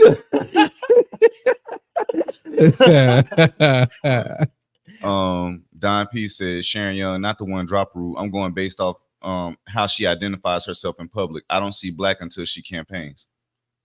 I don't disagree. Like I've seen Indian the whole She's time. She's an AKA. Like, bro, what is an AKA? My bad. What, you know it's white AKAs, right? No, cool. But hold on. Did you know that? Yes, actually, I have seen. Yeah, so they ain't got nothing. So real quick, so like if we just go with what have you seen? Because I've seen her identify like mostly within the realm of black and black culture. Like she'll go to the breakfast, she'll do all that. What's the Indian shit that you've seen that when people say make that statement? What are y'all referring to so I can look it up? There like even when she first became vice president and everything, all the media was first Indian American. It wasn't. I'd never seen that at all. If you go look up the media that came out, we was just saying she was a DEI hire because she was gonna get the black woman vote. Dang, and I would be more prepared for this if I knew. But didn't we just say that inside this conversation? Well, like was questioning and saying that like they put her up there because of like she was gonna win the black woman vote, and that's what I'm saying. Like sometimes I be trying to understand where is the narrative that's lying at. I mean, but does it matter if she's black? Like if she won't, yeah, that's my take anyway. Like, does it matter if she's black? Because like she black or she not black? I don't know. Like, but does it like if she wants to do like my thing is she said she's not gonna do anything for our community specifically, whether that was bullshit or not. But if she does decide to do something, if she does decide to do something that might benefit us directly or indirectly, we should just vote for that, whether she's black or not. If Trump's gonna do something to help our community directly or indirectly, we should vote for that. We should vote for our interests. We shouldn't vote on color or identity or anything like that. Like we need to like really. Hey Johnny, you rounding off to like the end of our conversation. We in the weeds right now. Yeah, fuck it. Don't like. Listen, I'm the weed eater, bro. Let's get straight to it. Johnny, you looking at the mountain? We building to the mountain. We in the trees right now, dog. We in the trees. That's like I don't know. That's all correct. I agree, and that's where we're gonna land at. But let's stay in the trees for a little bit. All right, let me back. Yeah. Let me turn this motherfucker off. We gotta meet people where they at first, Johnny. You feel what I'm saying? Tara G just asked, did you see the clip of Don Lemon questioning her race? It was a panel. He was saying she is black but not African American. I've said that. I think that's said that's the FBA take. Depending on, you can be black and not African American or FBA. I think they probably would switch it around and say that she's like African American and not black because black is like the that is the FBA. the FBA thing. But the sentiment of that statement is kind of the same. Yes, but we don't agree with that necessarily here at the To Be Fair show. Which part? About I think you can be black and not African American, or you could be. Like, I don't think FBA are the only black people in the world. I think melanated people across the world are oppressed strictly off the. It's an umbrella term. Yeah, strictly off the present. But I like to define it every time I have conversations with niggas because if you don't, it just go all the way off the. You're right. I learned that. You're right. Because certain people. My bad. I'm saying the N word. Yeah, we don't like you. No, if there are benefits to saying you're both. When it's to your benefit, why would you explicitly denounce either? Hey, and that's the reason he's on the To Be Fair show. But I mean, you like I'm be honest, like this was well. Never mind. We'll get to that later. Oh yeah, this was in response to Agolf's comment. Unlawful border crossings dropped for 5th straight month, reaching lowest levels since September 2020. CBS News. Talk to him. Tar said, Agolf, thanks after 4 years of pure chaos, LMAO, and it will go right back up. I add into that. There was a lot of buses like this. Now, this might not have been mainstream, but there was a lot of black people reporting it, specifically in Chicago and New York, about buses coming in full packed with illegal immigrants. Yeah. Well, Governor Abbott, we don't even know this has been going on. The governor in Texas was literally taking a lot of those people that were coming over the border when they would get, I guess, when the immigration centers would get too populated or overpopulated. And he would put motherfuckers on buses and send them to the cities who had the because New York was giving all that money to the immigrants, and so he was sending buses. The footage, though. I think Chicago was doing it too. Yeah, he was sending buses. In which I guess like we probably need to like take an episode of whether it's unpacked or here and dive into the immigration conversation, because I've also seen like Democratic mayors of these cities that are like. They pretty much explain how their hands are tied because this is like more of a federal policy, and they're not specifically for these actions to happen. Well, no, I've seen them explain how like it's something that's literally out of their control. Well, no, if you're a mayor and you want the federal money for your city, that they give federal money, but you have to abide by these certain rules. Yeah, and the people in the cities need the money, so guess what they got to do? They got to followed by some bullshit. And that's the thing about politics. A lot of people will blame one person for something without like not understanding that their hands are tied. What's the name of that show? House of Cards. I ain't watched that. I'm gonna watch it. And but I haven't watched it either, but I've heard stuff about it. But that's the thing about politics. Sometimes if you at the top of that house and a card that been pulled under you, you ain't got no choice but to go with like how the shit is going. Because that's how politics in our country, it's how it's set up, because no one man should have all that power. That's the whole thing about democracy and not having dictators, is a lot of times, even if you're a politician, you don't have but so much power. There's a lot of things you can't there's a lot of things you can't do, especially if you're like on a city, like on a local level. Now, the local level is actually where we need to be paying attention at. It's a lot of stuff the local level can do. There's like, a lot of stuff you can do, but there's also a lot of stuff, especially if you're in these democratic states, that you have to do in order to get this funding. And your hands are tied. Yeah, we need to look at who our representatives are. That's the main thing. That's like that's why hands are tied. Well, one thing Hill Harper said this on the Breakfast Club. One thing we need to focus on is the Congress. Yeah, the Senate is the most powerful governing body in the world. Yeah, and we're sitting up here about to fight each other over the president. They actually deal with the money. And the president's a figurehead a lot of time in our country. Yeah. Like there's certain executive powers that the president has, but a lot of that could be overridden by Congress. And we blame. They deal with the money, but we were sitting blaming Obama, Trump, Biden, and it's 430 something motherfuckers in Congress that we let walk, that we don't ever like put the onus on of where like the downfall of our country. And like, as taxpaying, voting citizens of this country, I think that's a very important part of this process. We're gonna really be educated, and we really gonna unpack this shit. And while we get there, we got to look at Congress, and we got to look at our senators and the people that like, there's no reason some of these senators have been there for 40 years, and we've seen no progress in our communities. You look at their jurisdictions, their districts, the people ain't nothing happened, but you in Congress for 40 years. And not only that, and we don't call that out. That's on us. And the other thing is we actually got to encourage, I would say, people that we know within our communities that would be good for good politicians to engage in politics, because that's what happens a lot of the time. I don't think we participate in politics a lot. So then you end up getting these people who we don't know from different places, and we don't know who they are at all. Like, we literally can wave it the way we want to. Quint Young, 2028. Yeah, I'm running. Don't worry about it, Johnny. He dropped the ball. He wasn't built for it. Well, no, I wasn't old enough this time. But Quint Young, 2028. I wasn't old enough this time. Hey, I don't want to be the president no more. I'll let you get it. I'll be VP. Listen, I'm gonna tell you now, I'm revolutionizing stripper culture. Hey, the It's young no movement- longer will you have to go to a strip club and have them blow vape on you with a fan and look at you and pressure you with their sad eyes. I ain't gonna lie, I like the fan though. The fan was an innovation that was needed. Like I ain't hating on the fan. I ain't hating on the little fan. I told Sweat, I was like, hey, that shit kind of dope. I like, hey, blow that shit over here.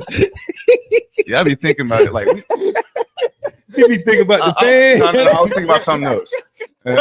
Bro, I zoned out totally for a second.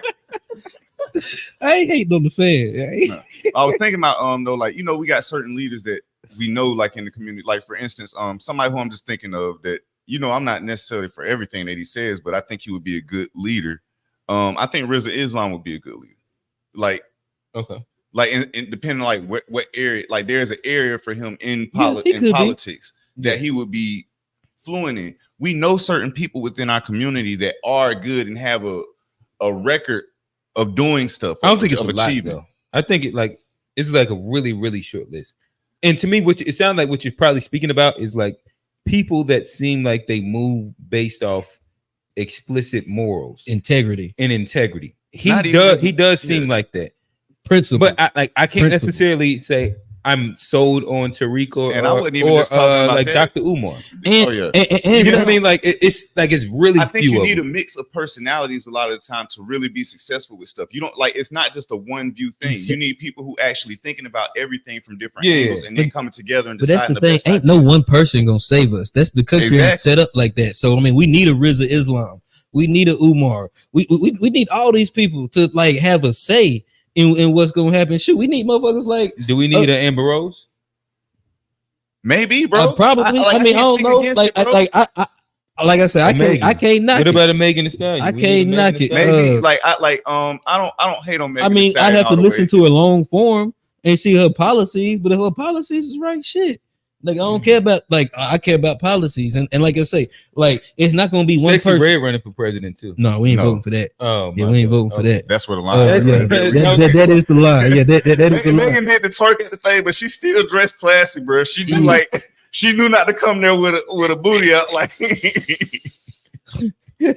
still held it down. She dressed classy. She kept it as much as she could. Like if the vice president asked you to perform, what you gonna do? Like, yeah, but I can't blame her for going and performing. She, hey, shout out to Meg. Hey, the bag was probably right though. The bag was probably right. She went and she did it. Megan ain't got no conscience records. She went out there exactly, bro, and said, "Hey, y'all niggas love y'all body." She got that one against yada yada. Them white women and them white people ain't in the crowd. Ain't know what. Hey, bro, I can't like some of them was she an entertainer, bro. Hey, the one that got me was the old dude. You can see him in the first slide. He was just sitting up there like this. By that second slide, nobody was up there like this. I gotta catch this. This is history. But like I was saying though, like the way our country is set up, it's not gonna be one person. Like we tend to put the onus and the blame on the figurehead, like the person we see, the Trumps, the Obamas, the Bidens. Yeah. Those aren't the people that's fucking up the countries. Are some of them more complicit in it than others? Absolutely. But like when it comes down to the people that are making the laws and the rules that are affecting this country, the lobbyists that are influencing those people to make certain laws. There you go. That's what we need to be focused on as a country. Shit, as black people. You know what I just heard? Well, I was just hearing a conversation about that I thought was really, really interesting. Is I didn't know that Supreme Court can the rulings that they make can get influenced, and there's no laws by that. I mean, there's no laws that that go against to where there's a penalty. Well, like they can get like vacations paid if you do it the right way and shit like that. XYZ, money funneled the correct way. In which, when we talk about like whether you want to say you agree or disagree with like whether Roe v. Wade or anything like that, like imagine like Supreme Court. That's one of those. Well, it's a lifetime position. That should change. I agree with that. And they do yield a very specific power, right? And the idea that because of the idea of why it is lifetime is that it shouldn't be corrupted by a political cycle. That's why it's meant to be lifetime. But that means, but if you're able to be corrupted by political vacations, means it's a lifetime of corruption. Yeah, like you can will that shit and be the motherfucking guy. But I will say this: I don't disagree with the power that the Supreme Court has, though, because like what I just said, the Senate is the most powerful governing body in the world. Well, like if it all works perfectly, you have a trifecta. It's called checks and balances. That was the whole name of the game in this country. Was like, and so the Supreme Court has to be that powerful. Now, again, I think we should work on checks and balances. I think there should be more balances, definitely. When it comes to especially lifetime appointments in this day and age, in the culture that we live in today, I don't think that makes sense because life moves too fast. And you can see, like, especially like with a Biden, you can see how you could go from being competent to incompetent almost overnight. Like you could wake up like incompetent one day, and if you got a lifetime thing, that means there's no way to get you out of there. Gotcha. Hey, so we're gonna start exactly where Tone is at. Again, we are at a influx of comments at the moment. We enjoy y'all. Hey, all 12 of y'all, listen. Housekeeping around probably like the 2-hour mark, maybe 2:15. We're gonna drop the live call in, and we're gonna chat with y'all. So stay with us. All these comments and commentary that y'all have, we're gonna discuss it with y'all. It'll be a little bit of a time limit, but nonetheless, right now where we're at, he's gonna read from here down. Me and Johnny gonna shut up. So you kind of get through as many as you can inside 2 minutes, and then we're gonna start back. Go ahead, Tom. We're not going back. Okay. Yeah, I like the hues of the thing. The different shades of wheat, bro. I like that. Why has there never been an FBA president? Obama is a Kenyan and Kamala is a red dot Indian. Where are the FBA candidates? Bro, you know. Because this is the first time we hear black folk donate in mass with this amount of money. That's What are you talking about? He was talking about I forgot where we was at the time, but I know it was in response to something we was talking about. But he was saying like this is the first time we've heard of like black people in mass donating this amount of money for Kamala. I gotta get the other way of saying it out my head. It's because they ain't had Zoom when Obama was running. It'd be 50,000 niggas on Zoom. What the hell? But go ahead. Adolf, no one is trying to take you back except yourself. America has no king, no dictators. Gang. No deflection, Tara. Your husband won't talk to you, so you come on here to get affection from men. No disrespect. All right. That's way too much. We enjoy Tar. I don't think that's the scenario. Tar, keep coming and trolling on Wednesday. Keep trolling on Wednesday too. Come on. Hey, you old one, Tar. Real say UOD and real in the comments guard too, bro. Okay. I agree it should be policy, but again, Kamala is pushing her campaign purely off identity politics. Unfortunately, and let us not act like the appealing to the scary amongst us and the ignorant. The chat got an infight too, though. So you gotta let it happen. I'm gonna shut up. LMAO Magic says, now attacking my husband. Wow, great counterpoints. You got me to change my vote. Your ignorance is showing. keep going, y'all. Keep going. Agolf, your arguments sound very emotional. Relax. LOL. He got one.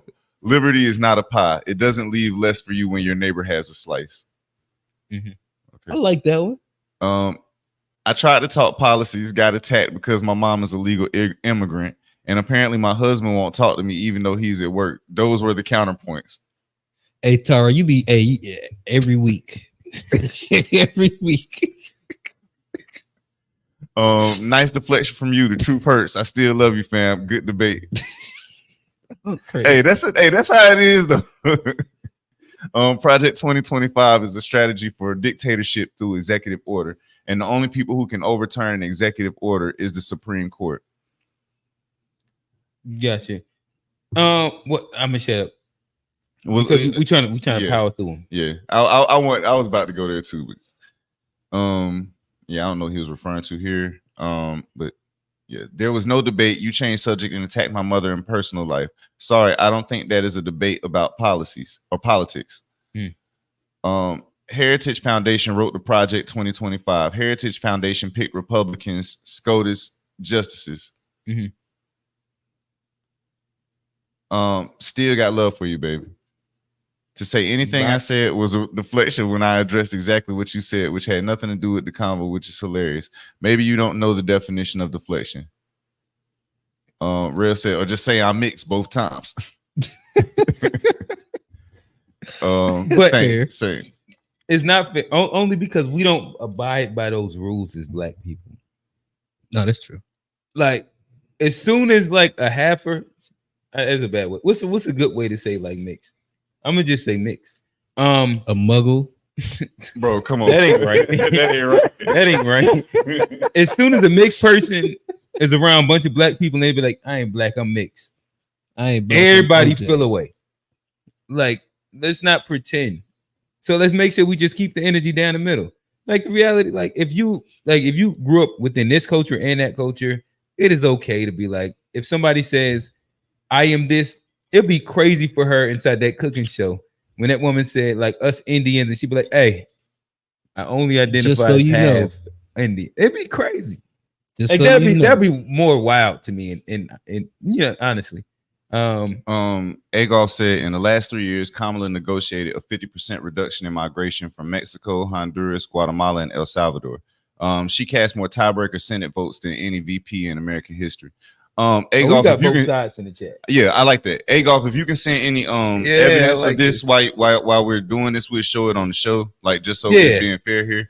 So if you got any evidence of anything that you're saying, like just send us links and stuff like that, we'll show it. Listen, and this is the fact of the show. I think all of us, well, Johnny probably's voting for Trump, but the fact of us, no, I'm not. That at least don't like 2/3. All right, well, all three of the To Be Fair show, like we are all swing voters. We don't know where we go, to be honest. Yeah. And I vote independent naturally. That's what I voted the past 2 elections, and that's just what I be doing. Hey, So like, you got to earn my actual vote, and you know what I mean? If you can present facts that's going to earn my vote, hey, I want to say this.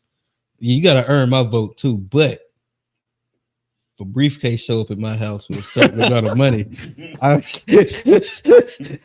Johnny for sale. I'll put whatever you want on that goddamn ballot. Like, just give me the money. Hey, Kamala, Donald, what's up? And I'll come on here and talk shit. Tell him Johnny for sale. What would you do if you had a rainbow colored briefcase that showed up at your door? Rainbow colored briefcase. How much would it take for you to do it? Hey, I'm gonna open it. I'm gonna see how then much in it. I'm gonna count the bag. And they got a paper. So how much for you to turn gay? No, I'm talking about voting for Kamala. How much? $1 million. I'm talking about voting for Kamala. Them niggas drop $1 million at Johnny's doorstep. He said, I'll take one. Oh no, my vote for sale. My vote for sale, not my stroke. You said your whole for sale? What? Johnny said for $1 million, I'd take one. Nah, not that. But don't be for sale, Johnny. I'll vote in this fucked up corporatocracy system. Like ain't that because I was gonna say this early. I'm glad. Great joke. Shout out to all my niggas with no principles. Great joke. No. That's what you saying right now. No, the thing is about our country don't have no principles. What does that have to do with you? Because the people we are voting for are making laws based off the money that they're getting from lobbyists. Okay, and that impacts your integrity, your morals, and because if I'm voting for this system, why not participate? I can bypass it and vote third in this system. I'm not doing anything that doesn't resonate with my principles, morals, and integrity. So a vote matters to you that much? Like in this system, like yeah. Well, I no. To be honest, I guess it does only because I've intentionally not voted for either candidate in the past 2. Hey, we almost at the end of the comments, and there's some interesting stuff. Yeah, okay. Let's stop there. Kamala reduced. We supposed to be Kamala reduced marijuana prosecution in California by 75% as Attorney General. I've heard that too. I typed that before I saw your other comment. Not in the because Uncle told her to get her panties out a bunch. And Tara came back with the smoke too. So yeah, you gotta keep it even. Not in a bunch at all. Just responding to your accusations. All right, so for the moment, let's skip over the Unc and Tar. Yeah, I think we're done. I think we got. Oh, they done. All right. Every bill Democrats passed in the first 2 years had a Kamala Harris tiebreaker vote. They keep asking him these questions on purpose. They do it for a reason. He at least is doing interviews with everyone. She isn't. Why is that? That's the point. Okay. Respect the person for whoever they want to be. Mic drop. Shout out Miss Sharon. FYI, having a different opinion and a different angle doesn't mean someone is trolling. No, we don't think you trolling. You actually like started like you backing your shit up with well, maybe the chat said that he was trolling. I might have said he is. Yeah, I might have said it a second ago too. So yeah. we might have accused him of trolling. Well, no, all right. So to be honest, a shout out, and hopefully you'll continue to come back. We do get more like our audience tends to lean a little bit more conservative, so it's rare that we get left in. So we was trying to understand your commentary, but we fuck with it. We appreciate it. Why is everything a war? People have a right to say who is of their lineage. Black is not a monolith. We would have never voted for Obama. Trump was right. You have to like clarify more. Hey, but when it comes to war, allies are important, and nobody wins wars without allies. Trump is smart to go that route. Has draining the strength out of he's draining the strength out of Kamala's ticket with his questions, accusations, or whatever we want to call it. It's even worse that you have an overwhelming number of black folks that co-signs it. Okay. Agolf said, unless good trouble is trolling. We gonna go like maybe like another good 30 seconds. Yeah, we end up getting some new people in the comments here too. Let's scroll down. If they asked him about inflation and he Shout responded with that, Walker. then I would be like WTF. But when they asked him specifically that, then I expect them to. What is Indian shit? Curry chicken. What's that? He has like responding to a comment y'all said. That's what I was trying to get through, so we can kind of get back on top of it. The interviewer was a tether. Oh man. Y'all know who that is. Oh, shout out David Walker. FBA Trey in the flesh. Kamala is bad enough. We don't have to lie. She said she washed collard greens in the tub. She not black.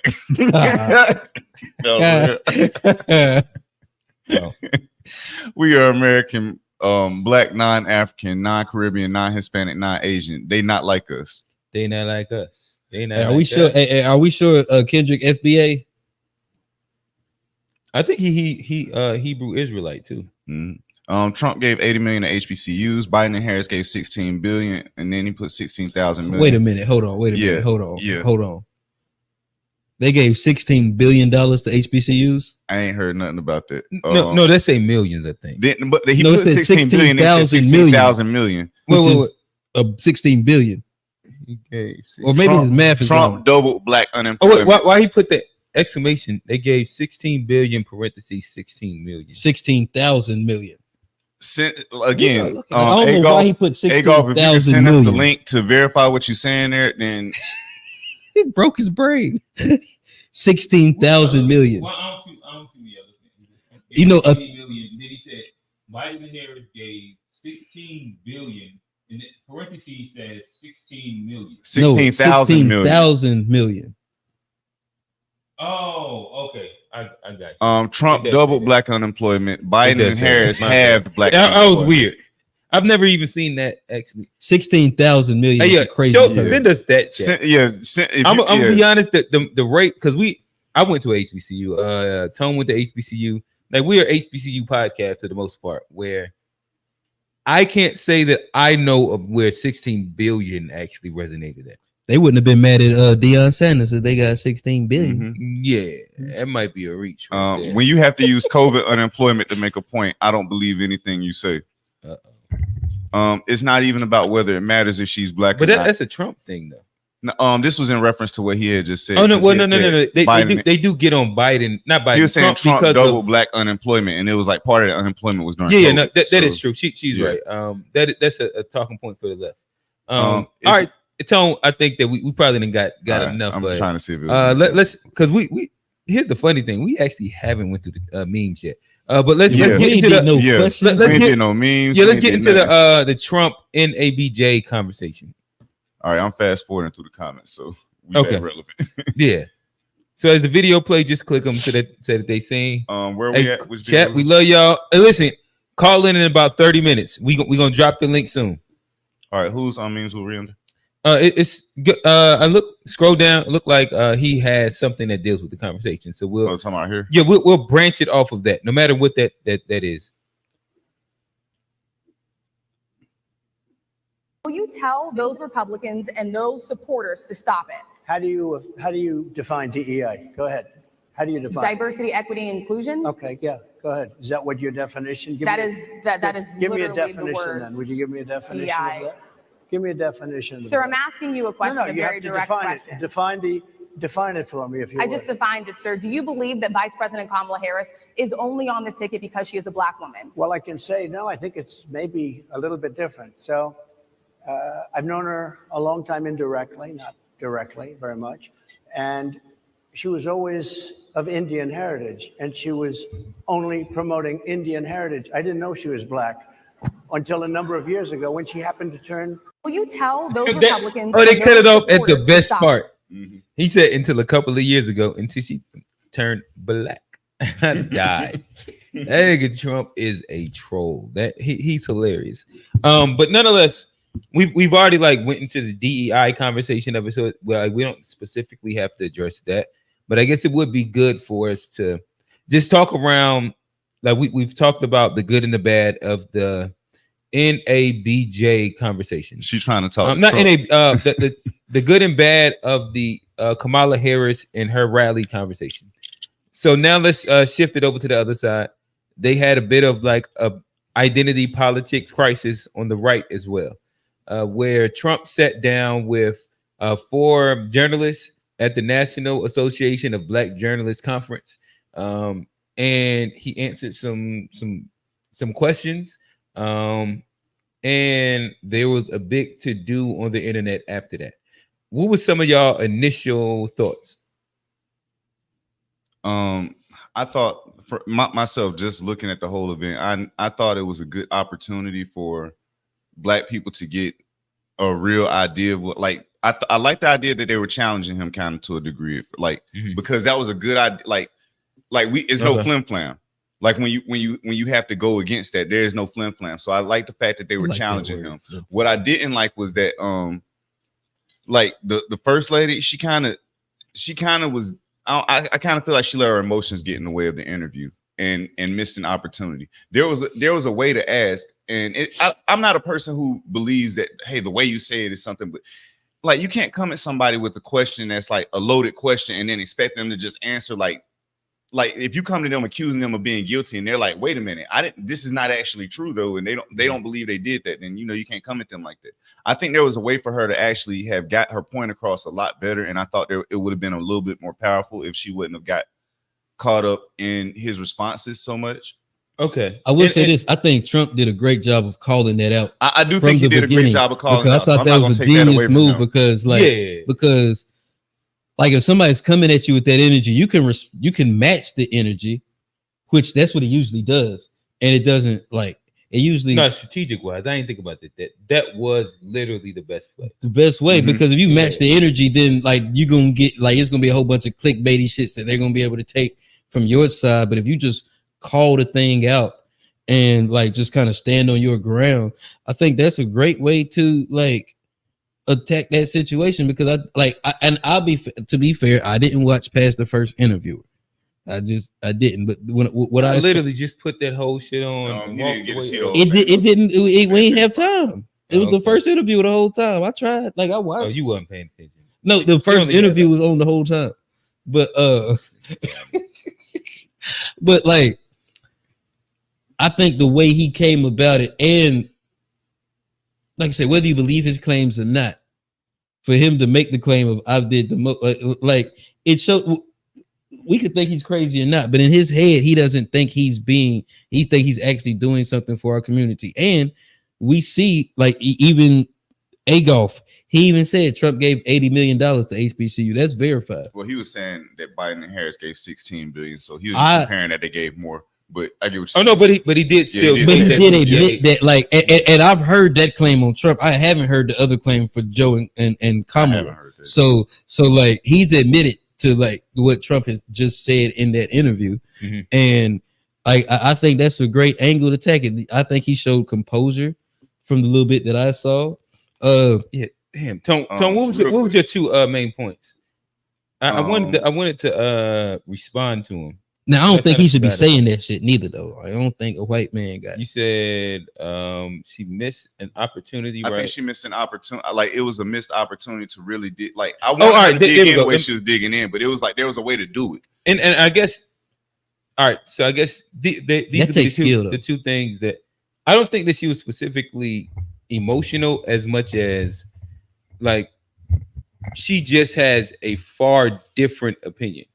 Bro, I definitely think she cared wholeheartly about what she was saying. Oh no, I think she cared more. I agree. I don't think like she got elevated. Like she like to me, she did the Piers Morgan thing, where like she wrote her questions out in a very loaded way. Because like even when she was like saying things, she was answering points to it. I think she said, "You said that President Obama and this other person was not from America," which was wrong. And then like she cared. Like you could tell that she had very intentional things that she wanted to load in a way to make him look bad. I don't think that she responded to his criticism is why I don't think that I would say that she was emotional as much as she was trying to do the interrogator interview tactic in which like she is very left leaning.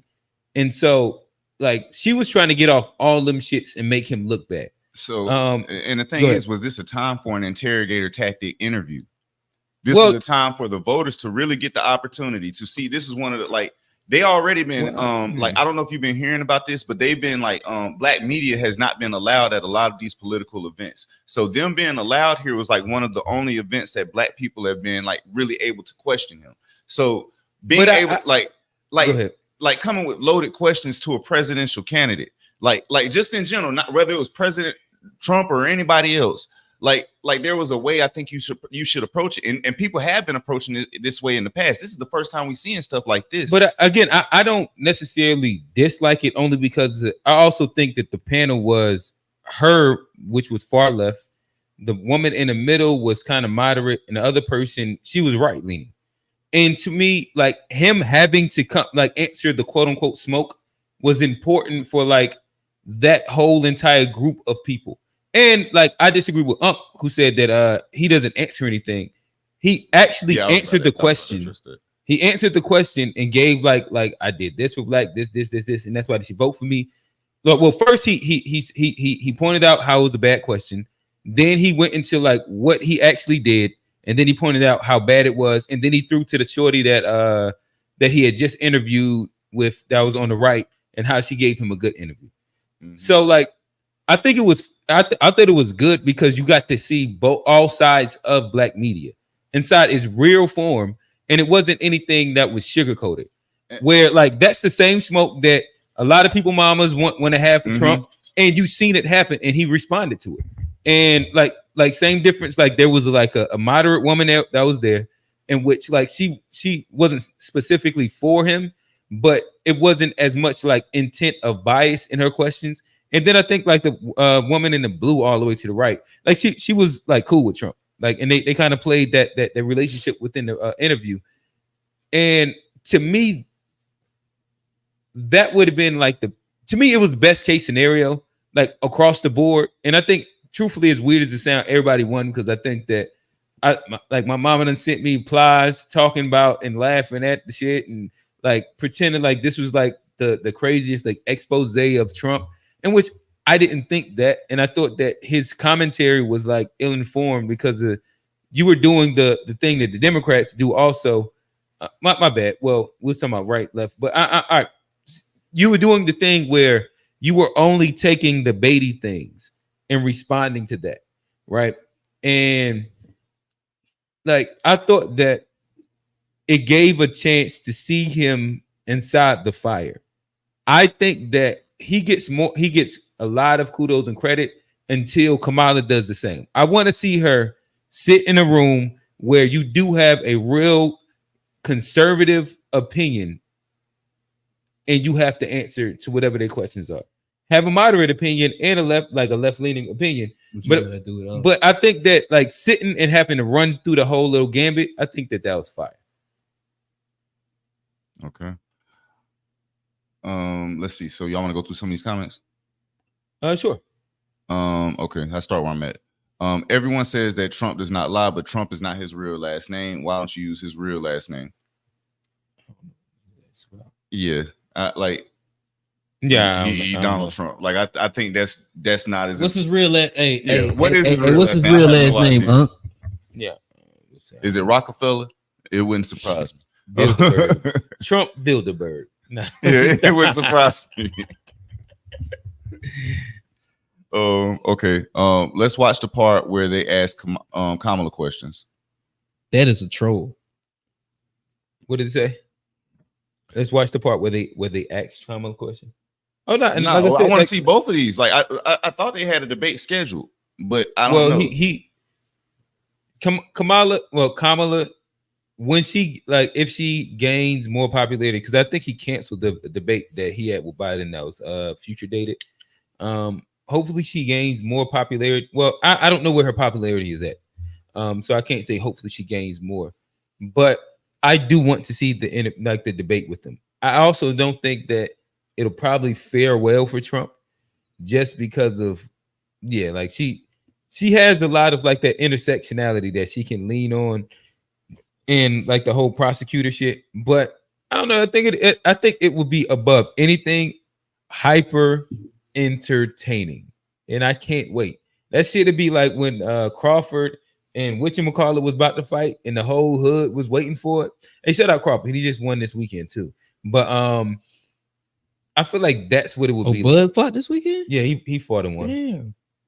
But so I love to see it. But yeah, keep going, Joe. Can at least one person that is hosting the show tell me 2 or 3 of your electoral college members? If you can't do that, this whole conversation is useless. Gotcha. That's also like one of those like I don't believe in electoral college. I think that's a sham. Well, honestly. Well, my thing is that like when we get into like a lot of like these, especially when we get into woke spheres, right? There is the whole idea that the electoral college does cast a vote for the state, and that if they choose to, they can go the other way, right? The only issue is that they always do the thing that the state says. So, like, is that a valid point? Sure, you could make it a valid point, but is it invalid in the sense that it's not ever been an issue? And if it does become an issue, it's going to like cause widespread hysteria and like be it like a full on attack on democracy. And like that ends up being like the thing with that. Like until it does something different, I understand the point of what they could do, but they haven't done it. Maybe like one time inside like 1891 or some shit like that, or 92, where it was a thing, but it's not a thing that happens to where there's something that we need to quote unquote worry about outside of just like, I don't know, like worrying panda shit. Okay, so just going through some comments. Yeah. That interviewer was out of order. She is Ghanaian. She had Bonquisha energy.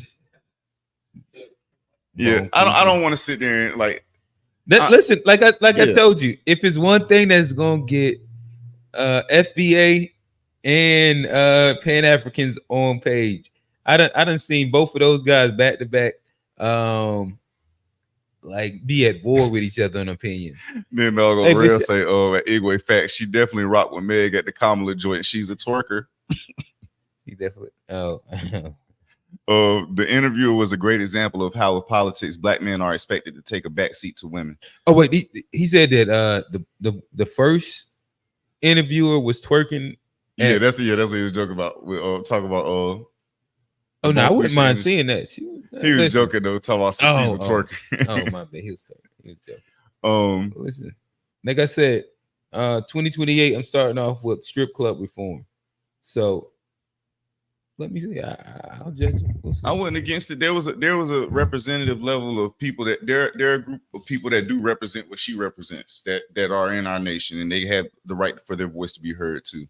Okay. What I think was unfair was she kept cutting them off partly in the middle of some of his answers. It was certain answers he was still answering the question, and you're cutting them off. You won't give them the opportunity to finish the That's the interview tactic shit. Like it's pretty much like a host inviting you to their home to be rude, to smack a plate in your face. Yeah, listen. Hey, I want you to come to dinner. Smack So Tone, what I went to like after this, I'm gonna send you like 1 or 2 like Pierce Morgan interviews, and this is what like I hate him for it, but to me like that was what she was trying to mimic, where he hosts a lot of like political conversations, the debate, and as the host, he interjects his opinion and cuts off the guests so much that it gets annoying. And to me, that's what I was saying. Where yes, I think that she was being a bad host or panelist inside that regard. She wasn't being fair. Mm-hmm.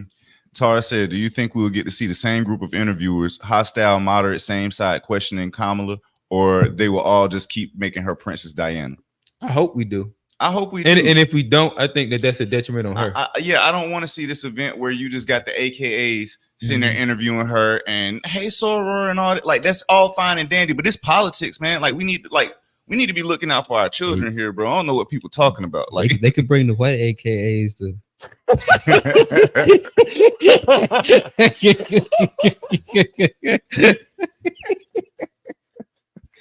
Yeah, that was a good one. Everybody won, and we didn't walk away with any tangibles. I understand what you're saying. We didn't win, Trey. So here's the reality. I'm gonna respond to that. So Trump did, if you listen to him, outline his plan that's going to help Black people, in which he focused primarily about like he spoke about the opportunity zones, but his main thing is immigration and fixing immigration and how that's going to actually benefit Black people. That was like one of the main things that he kept going back to. Like, this wasn't like a FBA panel that they was going to press him on like reparations or anything like that. And they asked him the questions. I also don't specifically think like Trump is going to do a specific thing for Black people. So that would be fantasy as well. And Trump answered a lot of things the way Trump does. Like, if you think that you're going to pin Trump down, you fucking like, you're a fool. Because Trump going to get to his talking points and he going to say what he want to say. Trump is like water to a box. Yeah, not for like sure. You can't put that motherfucker in a box. But by me saying like we like everybody won, each group left with the ability to run their narrative. And like you seen the right start, and you seen like there was a whole like, if you didn't watch the full interview and if you just had a very specific perspective, like you was like, damn, Trump got served. Hey, go to Tara's comment right up there at the top. Oh yeah. At the Libertarian Convention, they walked away with tangibles, but they weren't so busy with the gotchas that they had time to get them. But what was the tangibles? Like, Tara, put those in. Because like I seen Trump give like tell the small hats a big ass spiel and paying to them niggas too, but it was just like good words. He just told the what is it last week, the Christians that you ain't ever gonna have to vote again and shit like that. He didn't really walk down how he's going to like execute these policies and shit like that. Like, they all be selling. Well, Trump also said he was gonna build a wall back in the day, and I don't think that shit up. I think they said they built some of it. I don't know what happened. But Biden's been building a lot of the wall like recently. I don't know, bro. Like that was an unfulfilled promise. Like, that's one thing I can say about Donald Trump is he's a salesman. He like a lot of the promises that he make, you know, he's not going to fulfill the shit. Yeah, like you could just look at his past record about the shit he said and the things that he actually did. We're gonna have to really do a To Be Fair breakdown, like pros and cons on both sides. Oh no, for sure. I agree with that. Yeah, like with the evidence of everything, because it's like I like going through, like, let's see, so we can show it's unrefutable evidence. Yeah. And that's my main thing is that, and that's why I stay centrist, and I don't respond too heavy on either side of the thing. Is that like, just show me the evidence, so then I can like start making like some real opinions to it. But right now, so much of everything is based off of like he say she say commentary. Well, you can't build that I ain't seen shit from like Kamala, and last week like it was Trump that was supposed to be a dictator and he was announcing it, and then like you listen to the whole thing, it's like and then he had a whole interview right after that saying, like, explaining, re-explaining what he was saying. And that was for you, Real. Hey, Real said, Johnny, you can't not believe in the Electoral College. The shit exists. Explain what you mean. I mean, I don't believe it's good for our country in politics. Like, I believe in the existence. Like, of course, like you're not a fan of it. Just not a fan of it. Like I believe it exists. I'm not saying it. Oh yeah, shoot, they making the most decisions though at the end of the day. No, they are. My only issue is that we bring it up as if they voted differently than the electorate at any point in time. Besides for like this one thing that happened in like 1892. It was some crazy shit. Like yeah, like it like, and that was like one state that did that thing. Like it's like one of those things where like you question a person's poli-sci background, and like if you took like whatever that class was inside like high school, but its application in real world, I haven't seen it like matter like that. If not for the Electoral College, the nation would be San Francisco. Hey, who said that? That David Walker said that? That's what I'm saying. Like, explain. Because me and David Walker done had some conversations about Electoral College. I'm gonna hit him up after this. I'll say, Johnny, you cannot believe in Electoral College, but they have put more presidents in office than any of your family members. They took you out of context. Standing in line, sweating, voted for. They are real. I know they're real. Like I'm just saying, I don't believe in the effectiveness of it. I don't believe in I think if a state votes 40% Democrat, 40% Republican, I think the Electoral College should be split 40-60. Man, he answered questions before you. Well, you said 40 and 40 out of the last 5 elections. But they always vote 6. So you believe in just specifically the popular vote, right? Yeah, okay. I don't. I think that's a fair assessment. Like my only thing is that like electoral colleges haven't voted against the popular opinion of their state. But the state, but so don't fuck. Like, but just like saying. But when you break it down by state, there's been cases where people have won the electoral college while losing the popular vote, especially like where you said by state. And then like show this to me. No, I'm saying because that's not a thing. No, you didn't hear me right. Oh my bad. All because the electoral college goes by state, that means you can win the electoral college while still losing the overall popular vote. And right. And I think like if I'm in a state and I vote Democrat, like say Scott, I vote in South Carolina, like and that's a state where like historically all the electoral college votes have gone for Republican. So if I vote Democrat, there's literally no point in me voting if I know my state is not going to. If I know I'm going to lose the popular vote in my state, there's no point for me voting for a Democratic president. No, those are facts. Like, so that's why I don't believe in that, because it takes away the voice of people. Yeah, like you're not a fan of like the institution of electoral college. Right. That's all. Because I'm saying. If you're inside a state that always votes blue or red, if you oppose it, your vote actually does not matter. Yeah, it doesn't. You can talk about going to the polls all you want,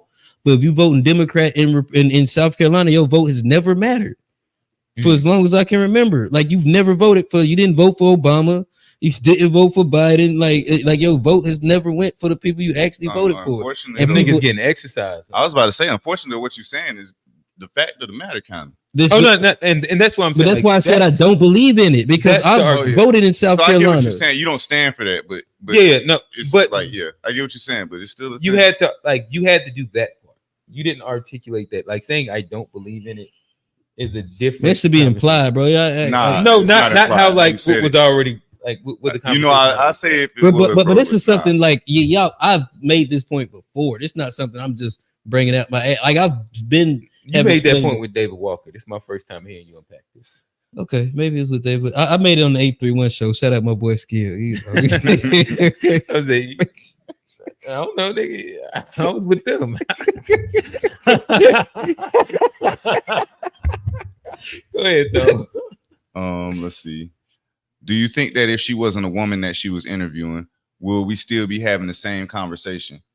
It's not about her being a woman, though. I will say there was a lack of black men up there that I found kind of weird for this to be a National Association of Black Journalism. Are there no black men journalists? I did want to see that too, but I actually appreciate what the black men look like, right? Yeah, I appreciated that there was women asking him those questions. Like that was just like the But would you have rather Don Lemon and Van Jones answer? And that would have been a whole thing. You're right though. It would have been something like that. I think Roland Martin would have been worse. Roland Martin would have been worse. Yeah. He up there trying to step with her or something. Oh no, bro. Hey, shout out Riz. Riz. Rizzy, what's up, big dog? Build the wall. Do you think any positive Trump would present for Black people would be a proper trade-off for some of the harmful things that are in Project 2025? If I'm to speak directly to like Project 2025, one, here's like a big fact.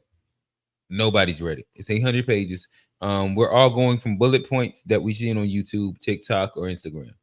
Right. Shit, but no one person wrote this shit. Like, no. Right. But I understand that, like the argument that these are people that have been close to Trump. These are think tanks that actually sponsor and do like the whole pack shit. Like that's what this is. And I got you. But my main thing is this: like what they have in Project 2025. Like one, I don't think it's gonna come to fruition as long as like politics goes as it normally does. Because it implies, to my understanding, that there has to be a majority of Republicans across the board with everything, right? In which they have to like win and own everything. And that's not likely going to happen. But my issue, though, is that this is the Republicans coming up with their wet dream. I don't really actually have like an issue with them coming up with what they want and like what their best desires is as a country. My issue is that the left doesn't have a counter project and have all their things. And if they're able to all get in power, not just be freestyling shit and pandering to Black folk, like that's my issue. Is that like it makes sense that both sides would naturally have like their manifesto of what they want if they actually all have all power.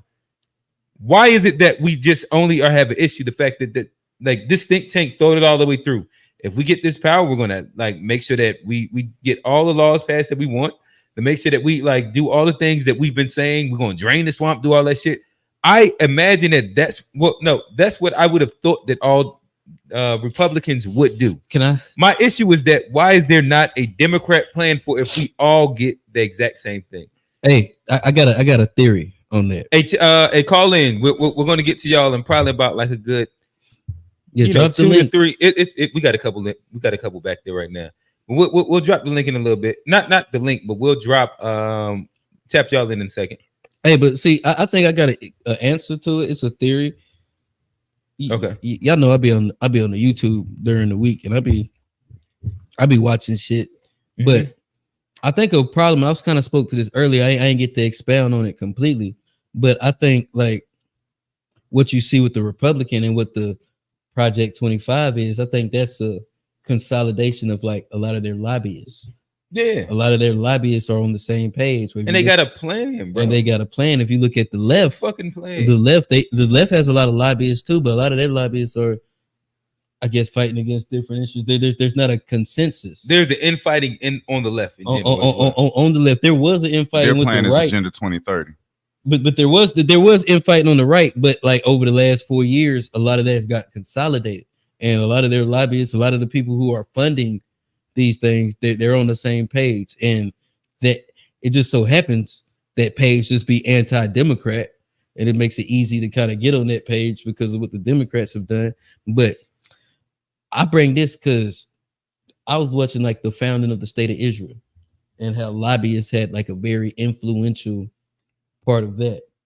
And my question for Black people is, why don't we like Black pack, but just Black lobbyists? Like why can't there be like a organization of Black lobbyists that go and donate money to Congress on both sides of the aisle, Republican and Democrat, for the best interests of Black people? Like, why is that not a thing? That's how like politically, diplomatically, that's how it works in the world. That's how it's always worked. You can go to Great Britain, World War I, World War II, the Treaty of Versailles, the Treaty of Paris. It all comes down to lobbyists and people sitting there and donating money for the interests of their communities. And that's something I don't feel like Black people, or that's a game that I don't think Black people have ever tapped into. And I feel like it maybe is something that we need, like in 2024, 2028, 2032. It's something we have to start looking at as far as if we're going to get to the places we want to get to, diplomatically.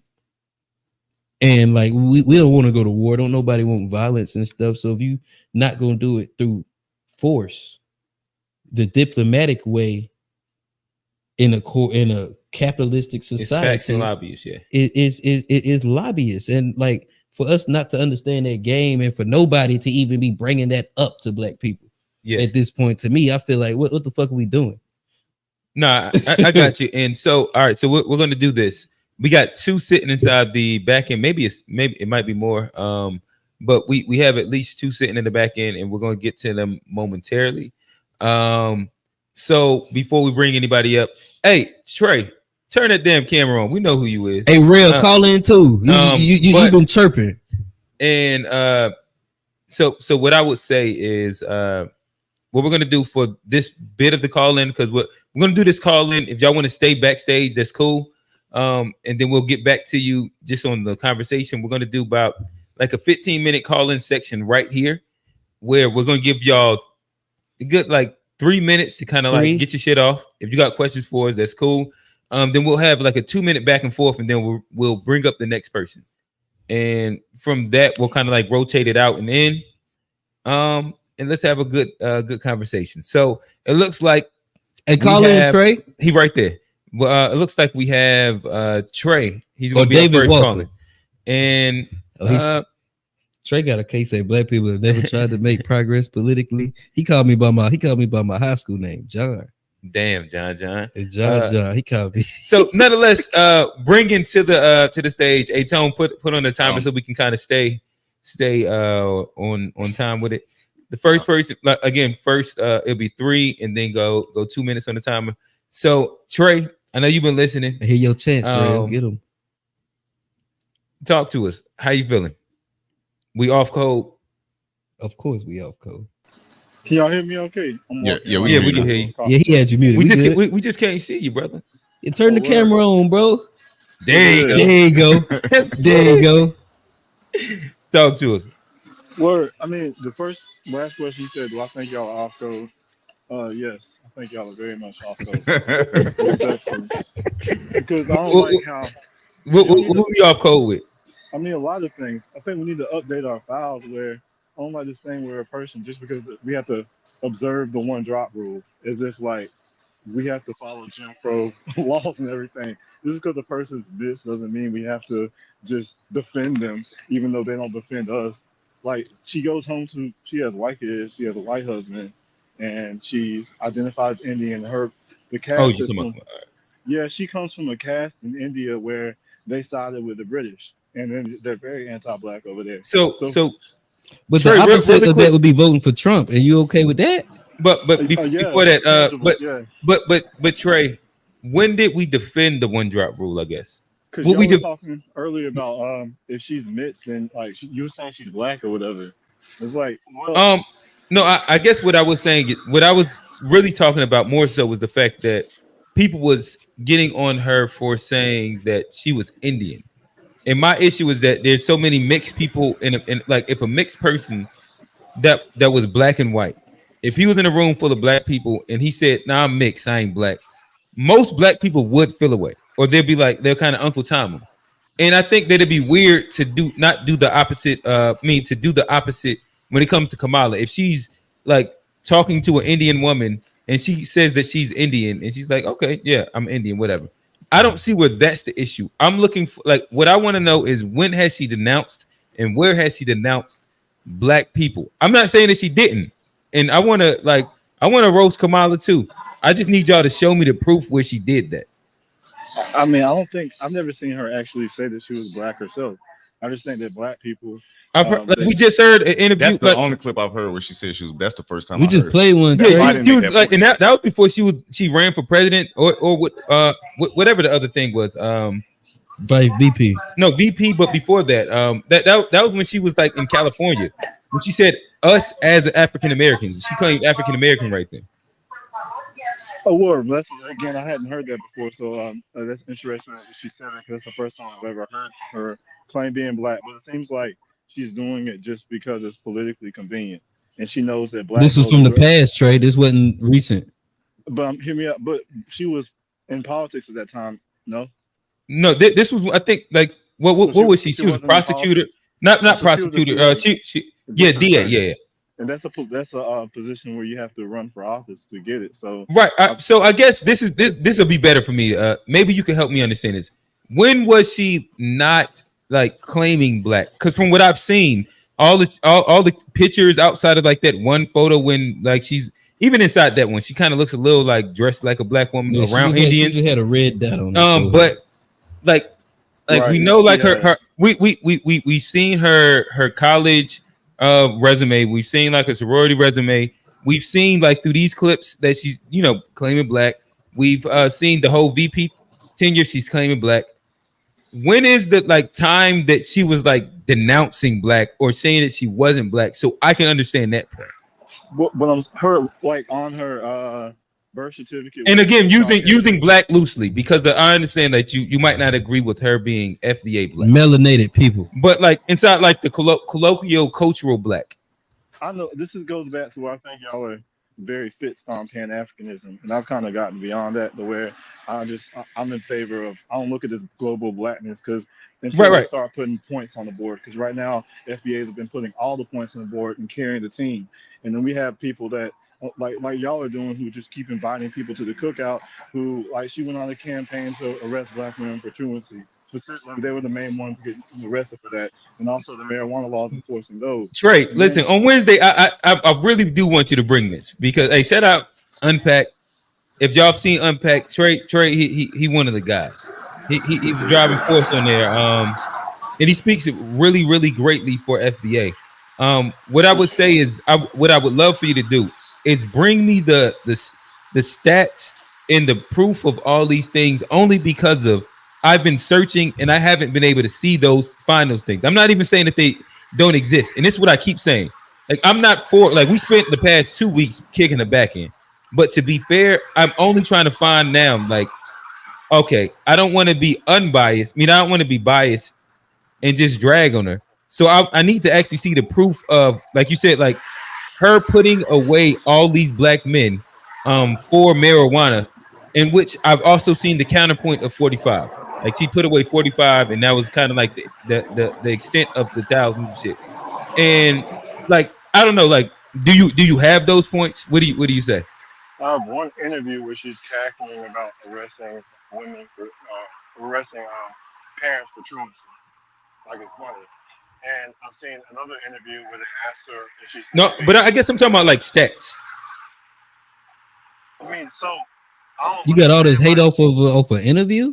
No, because when she's laughing about locking parents up for truancy, and we know that primarily affects black people because it's about the inner city schools. We all know how it goes down there. Like she's not for the people, so I don't need. I'm saying, but one clip, like you just gonna base it off one clip. I just want to know the stats. That's all I'm saying. I don't even want to have like an emotional opinion about it. I just want to see the stats per se. But hey, Trey, kick it in the back end if you want to continue. You know what I mean, chopping up with us. We're gonna bring in a next one up. Yeah, I just put a real up here too. Again, real host. Go ahead, get it off. Get it off.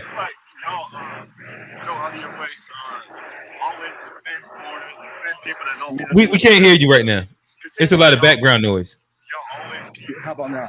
Is it better? Say something.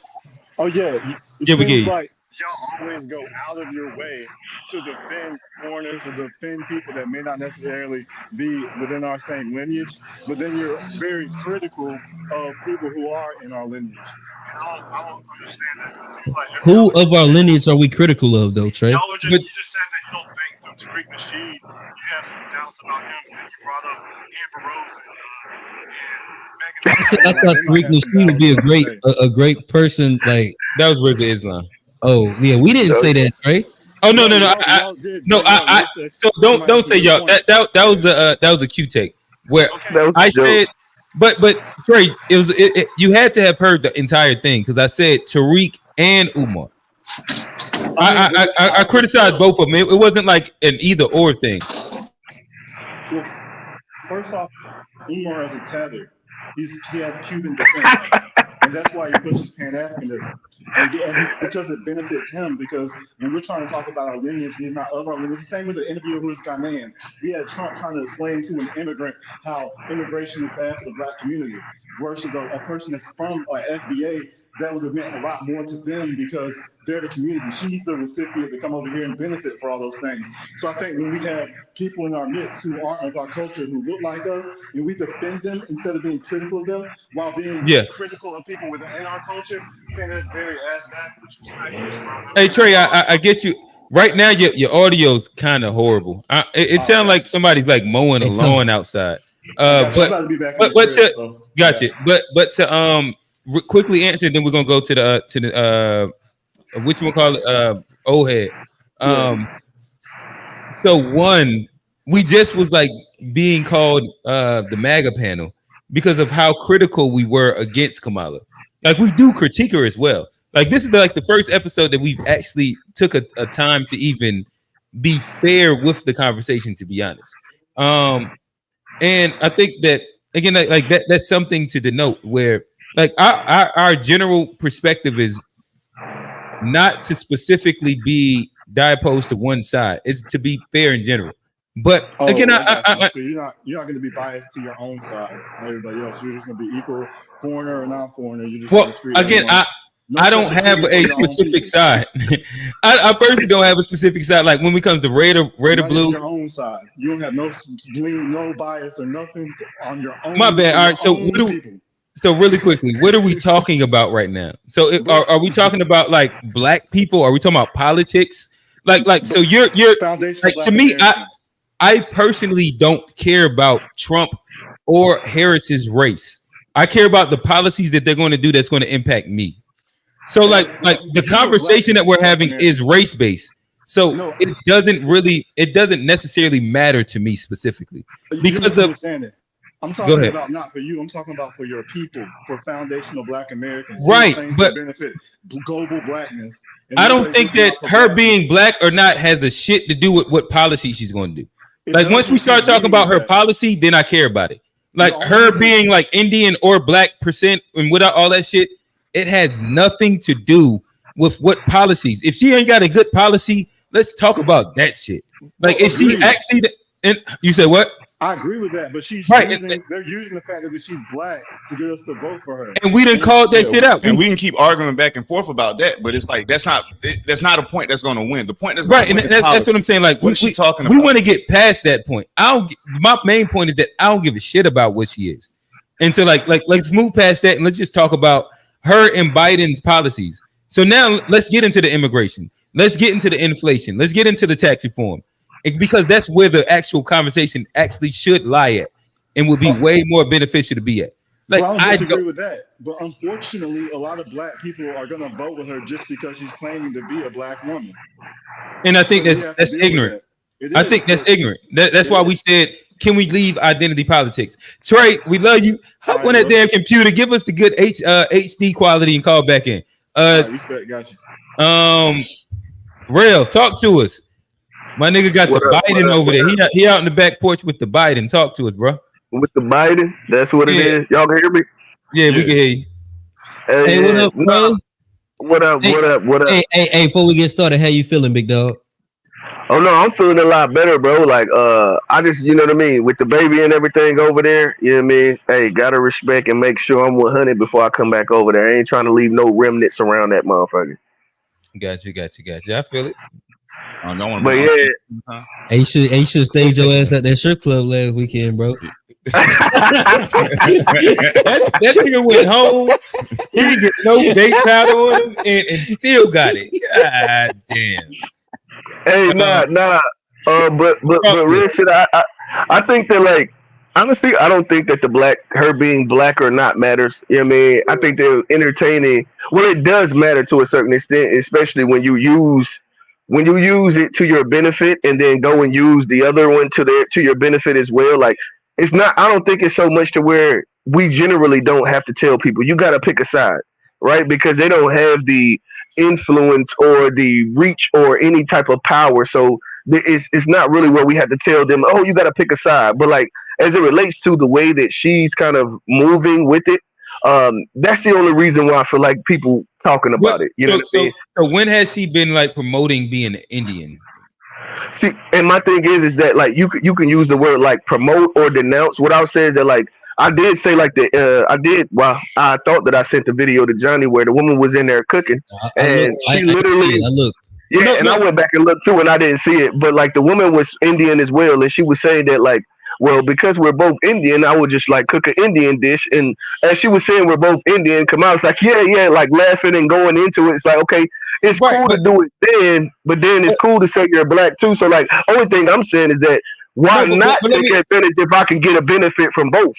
No, for sure. But my only issue is that, like, why would that be wrong? What she did? I think honestly, here's the reality. Especially when we talk about like mixed in America, it's a minority in a dominant group that typically is mixed. So it's white and black. These are two minorities in which like representation matters on both sides. So for her saying yeah I am mixed or I am Indian is no different than if she was at the Breakfast Club and she's saying yes I am black. Should she have stopped and said like, hey, no, actually, I'm only half Indian, so call me like an Indian African? I think nobody ever does that. That's nobody. I've never seen somebody black do that either. AQ, I think so I it's know like the issue. Hold on, let me finish the point. So it's like asking her to do something outside of what anybody ever has done to specify for no reason.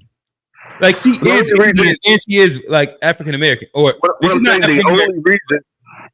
The only reason why I say that, my bad, Johnny, but and I ain't gonna stay up here long, because I think y'all did a good job of being fair. It wasn't like no liberal or right or left on it. Y'all were really, in my opinion, I feel like y'all were having a honest conversation, unbiased, or attempted to have an unbiased conversation. But I will say the only reason that I think that like it makes a difference is if you use one to your benefit and then go and use the other to your benefit as you see fit. You know what I mean? Give me the example. Just give me the example of her doing it though. Well, it just sounds like she co-signed somebody calling her that. No, what I'm saying is that like if you're able to say I am the first Indian such and such, right? When you get into the position where she was what was that position she was in before? When you say like I'm the first Indian such and such, right? And then to say like, okay, but now I'm the first female black president.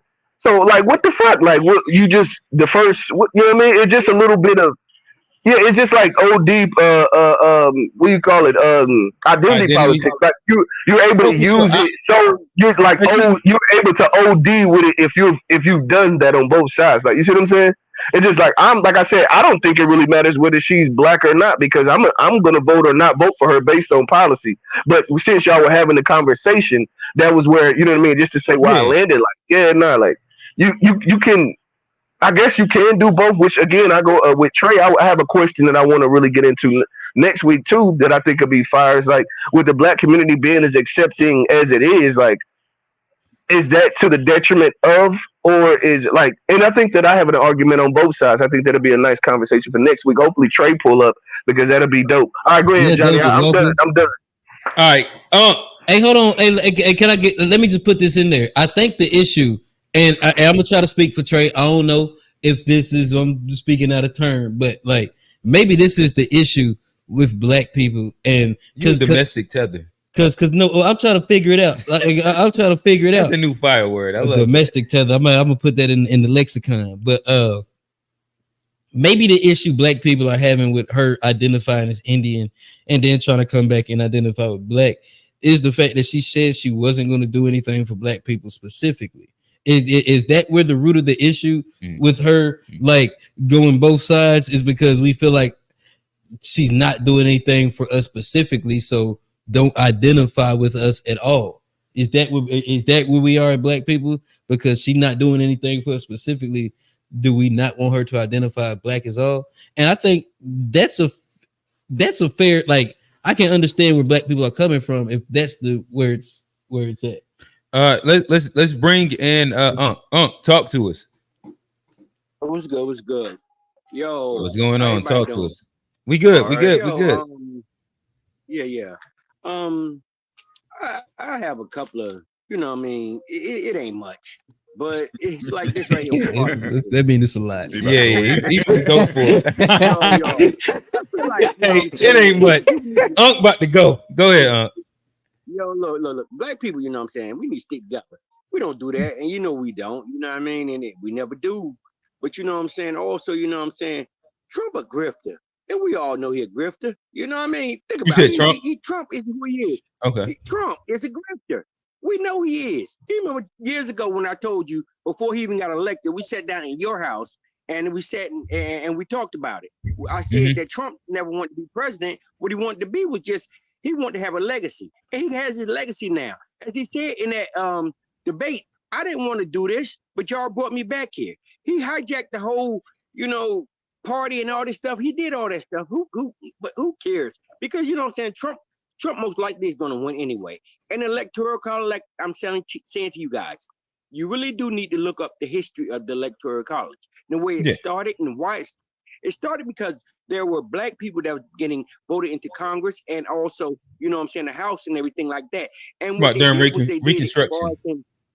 Yes, no, it was more than just Reconstruction. What it was that they did that because, you know what I'm saying, more black people back then were voting than white people. So what they did was they made it to where that each state, as far as in the districts and stuff like that, they have officials that come up and make the voting go on. And what that happened is that those officials are the ones that make sure that their state votes the way they want. Your vote means shit. It doesn't mean shit. And if you look at the last 4 to 5 elections, none of the popular votes won. You were wrong about that, Quintel. I'm just telling you that to your face. You're wrong about that. Wrong. Wait. Hold on. I never said so. Like, understand what I'm saying, because I never said because yeah. So he was wrong, Unc. Shut up, Johnny. So I never said. I'm about to. Johnny. You said it. No. Listen, let me. You just told me to explain, and I'm about to explain to you. So I never said that the popular vote didn't lose an election. The past 2 or 3, I think maybe like 4 of the last 5, the popular vote has lost the election. Right. So again, let me unpack. So what I'm saying is that if your issue is what Johnny's issue is with the electoral college, because that's now what it's sounding like. I agree. Like I get that. My issue is with you saying that the so let me finish. Let me finish let me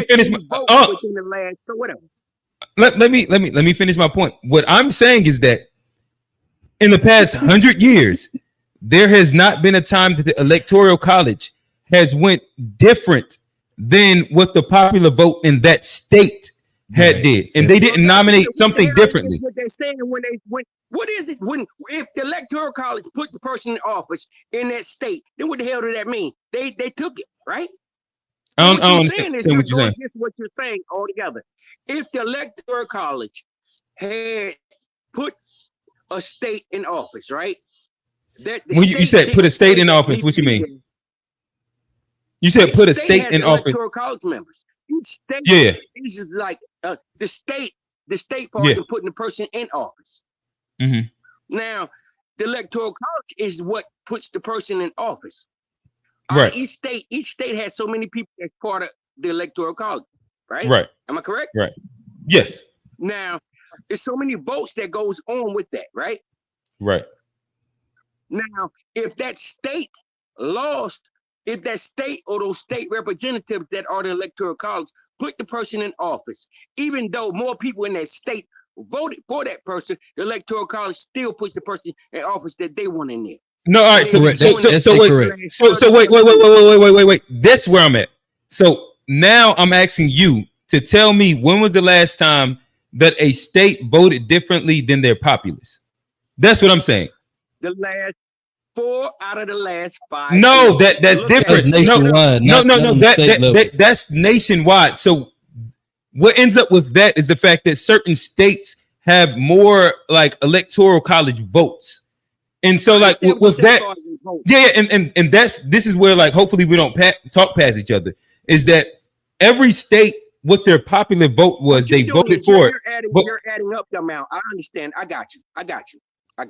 But that was my issue with it from the whole time. Yeah, and it sounds like your issue probably is closer to what like Johnny. Like we at first y'all was killing Johnny, but then Bonnie walked it down. What you're saying is that the states itself are putting the people in there but you know what I'm saying, the voters aren't actually doing it, but it's enough of the members of the electoral college that's putting them in there. Yeah, the way they have America cut up, America is cut up, I know fucked they up. have it cut up, and that's the part. Have yeah, you about to get to 2 it. or 3 electoral colleges, 6 or 7.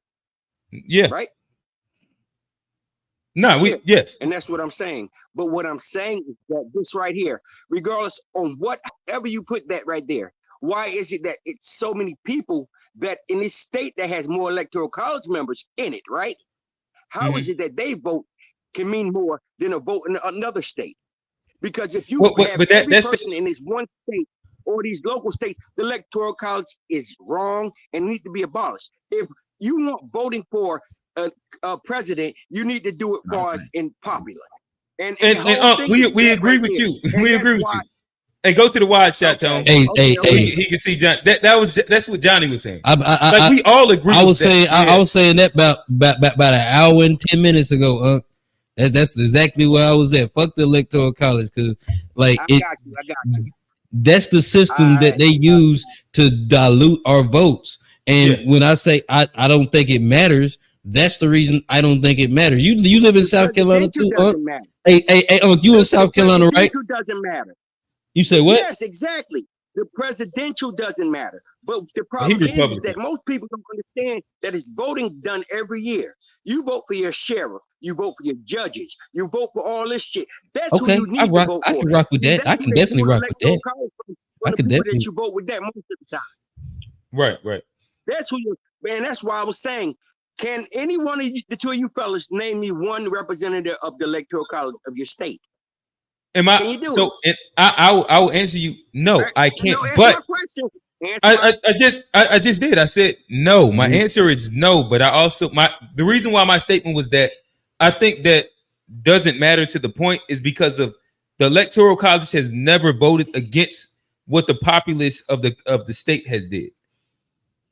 They voted against like our electoral, the populace of the country has voted against. What electoral colleges have done, but statewide, it's never been an issue. Statewide is okay. Trey said, "Why does that matter?" Talking about knowing the electoral college. He was asking, "Why does that matter? Knowing who's in the electoral college?" I don't talk to Trey because Trey is slow. So right now we're not on Wednesday. I talk to slow people on Wednesdays. I'm sorry about that. But anyway, like I'm saying to you, hey Trey, you owe him one. Trey, get him. Trey's slow on everything. He can't get me because Trey is slow. You know. You owe him 2 now, Trey. 2. It's 2. Hey, Trey in the chat. Trey in the back. No, I see Trey right there. We're gonna say this back and forth for Wednesday though. Hey, wrap us up with we're gonna leave you with a minute real quick, oh yeah, there you go. Oh, he back. Hey, we're gonna leave you with a minute, and then we got one more, and then we'll kind of get back into it. All right. I'm just on the lighter side. I was just saying, real ass got in trouble because he saw some titties that wasn't his wife. Real, get your ass right. You real. I love you, boy. Real grounded this week. Real ain't on court too. That nigga grounded. Hey, all right. If you want to stay in the back end, let us know. We're gonna bring up a full panel in a second. Love you. All right, love you. Bring up Don P. Talk to us, Don P. Yo, what's good? Can y'all hear me? Yeah, we can hear you. All right, so I'm gonna say this, and I hear this question a lot. You know, why we care about whether she's black or not. I don't want to say that's a disingenuous question, right? Because the fact of the matter is we really don't care. We really care about the policies. But here's the problem. The problem to that is her campaign is literally about identity politics, who she identifies as. That's what her campaign is all about. So if she's not talking about any specific policies, if she's going around doing campaign ads talking about they not like us and the black scene, or she's doing campaign ads with the LGBT community, and she's doing all that type of stuff. She's doing rallies with Megan and Stallion, twerking and everything. Like at a certain point, like the whole whether she's black or what her identity is, that's the elephant in the room that needs to be addressed. Right. Now, No, if she was but I talking guess about policies, if she was talking, I'm yeah. sorry, if she was talking about policies, this wouldn't even be a conversation. And I get you. And I Yeah. guess what I'm saying, because I don't disagree if she has disavowed blackness for sure. I just Right. haven't seen any clips or any stats or any like interviews that does denote that. And that's my only question that I'm saying. Because I agree. If you are leaning into blackness, but you were denouncing blackness at a point in time, that's an issue. And off the strength, I can kind of almost not fuck with you off of that. Right. But more so what I'm saying is that for what you're saying to be true, I just want to know what is where do you get the act that she is disavowing it? If we're not speaking specifically inside like an FBA lens. All right, so it's just like a black culturally thing. Because every time I've seen like she's looked black, she like from like 2001 when she was on Montel Jordan arm to like when she went to college in the 80s to like her pledge in XYZ, it's always seemed like there has been a black piece to her. And I could be mistaken. And this is why I don't mind being proven wrong. Hopefully you could prove me wrong. Or enlighten me. It's not even proven wrong. I would say that's I would say that's a fair question. You know what I mean? That is. But my thing is this, right? Because somebody had mentioned J. Cole. I don't know which one of y'all it was, right? But probably me. I can't imagine him going into an interview and they saying to J. Cole, "Oh, you're the first white rapper that did A, Y, and Z," and J. Cole not checking him. Right. Y'all see that? Oh no, that's because I there's think that he Eminem. would. But somebody had a point. Was that Don P that made that point? I think that's what they were saying about Eminem. Yeah.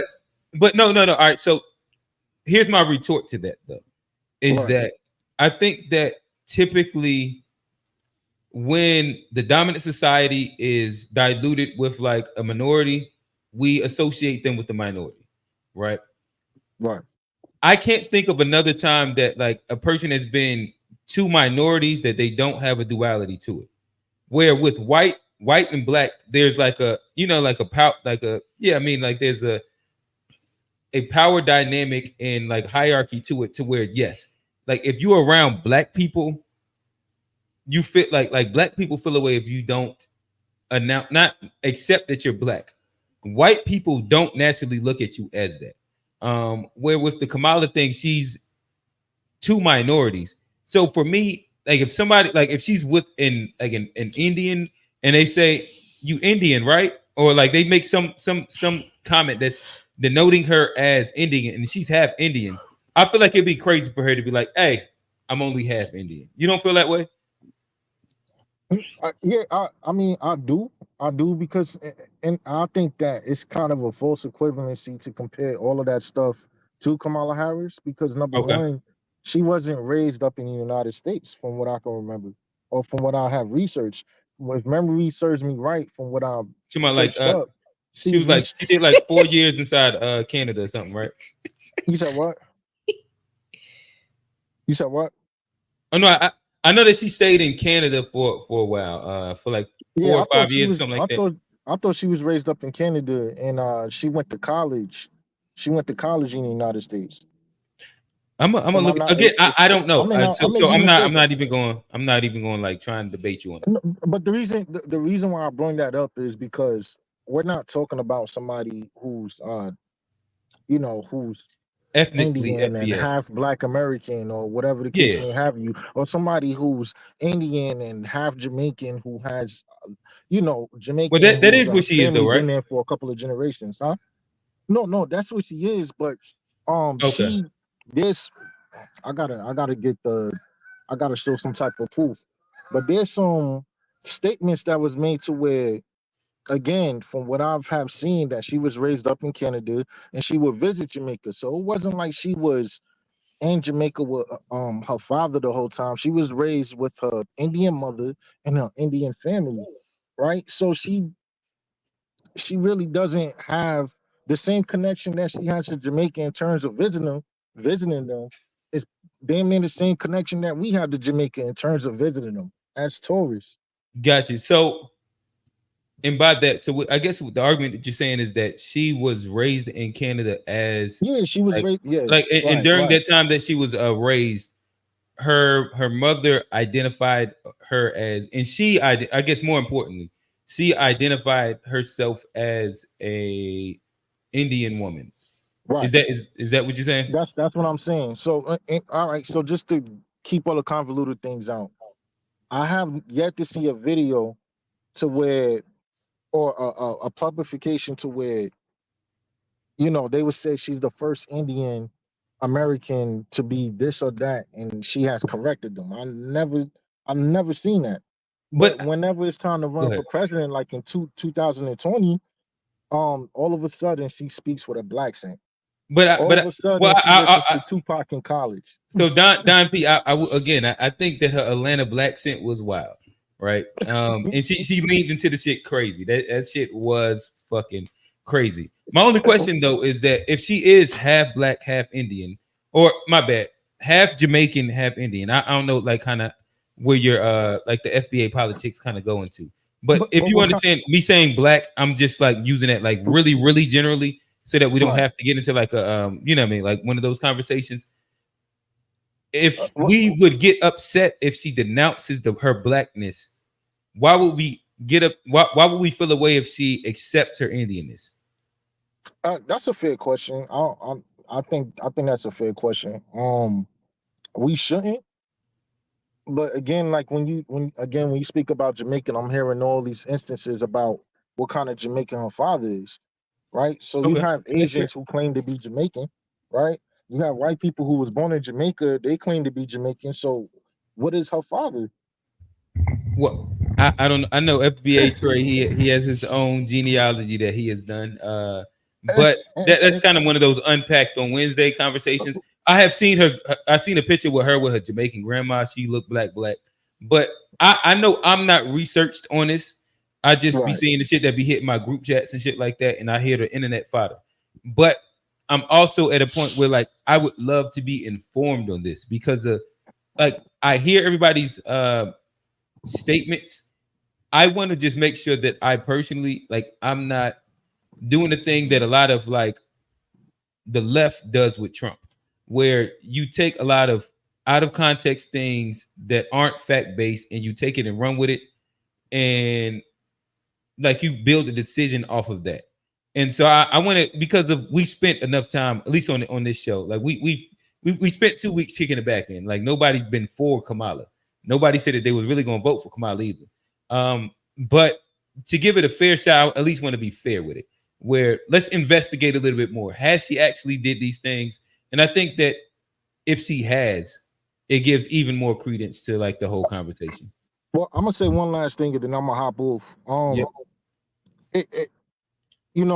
That famous quote of "No, I'm not gonna do anything specifically for Black people," right?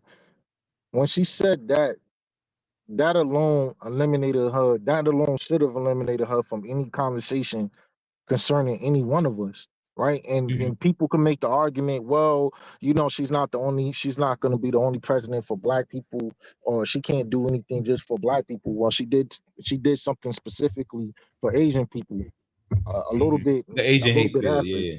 You know what I mean? So my thing I is, think that's fair right there. I don't disagree on that. I also think that, like, truthfully, FBA probably should be against her because in that interview, what she was actually talking about was the interviewer asked her about reparations, and that eventually became her answer for reparations. So explicitly, FBA should be against her. I'm not even like denoting, like, policy wise, she's against one of the main things that FBA stands for. I mean, she said she wasn't doing anything specifically for Black people, so that includes any type of tangibles. Oh no, I'm not disagreeing with you. Yeah, I would say this. She said that how long ago? Would it be fair to re-ask her that question? Would she do anything specific and see if her answer has changed? We got to put her on that NABJ. I'm saying, but would that be a fair thing to do at this point? Oh no, it would be. There should be at some point during the selection of time. I hope she get pressed. I want to see Kamala. She need to get pressed at some point. Yeah, she, because if she change, like, what if she changes her tune on that? Like, would that be enough? I still don't think it really matters. I think like people say what they say. Like she said what she said when she thought it wasn't gonna matter as much or that it was okay. Like now I said another time, and she like people can say whatever they want to. That's what I'm, like people will tell you whatever they want to when they're running for something. What they do following it is it. Hey Trey, 50 no's and a yes mean yes. Johnny, get the fuck out of there. That is a wild statement. That's a Family Guy quote. You said no, Johnny. No means no. That's a Family Guy quote. Yeah, Johnny. But Please do not practice that in your sex life. If she is gonna update her opinion on what she's gonna do, you know, regardless of whether we believe her or not, don't you think now would be the time to do it while she's pandering to us? Yeah, no, probably why she got Meg again. We not a pro Kamala a podcast, so don't get that one. We gonna kick her back in more. But yeah, I think that she probably should bring out like her reparation slogan with Megan Thee Stallion and Quavo on stage. But it's at the end of the day, it's gonna be a pander, and it'd be hard to like believe if she's being true about it. I want to see like the actual tangibles and policies that she's going to present that's going to be beneficial for me and the people that look like me for sure. And that's what I'll build a decision off of for both of the candidates.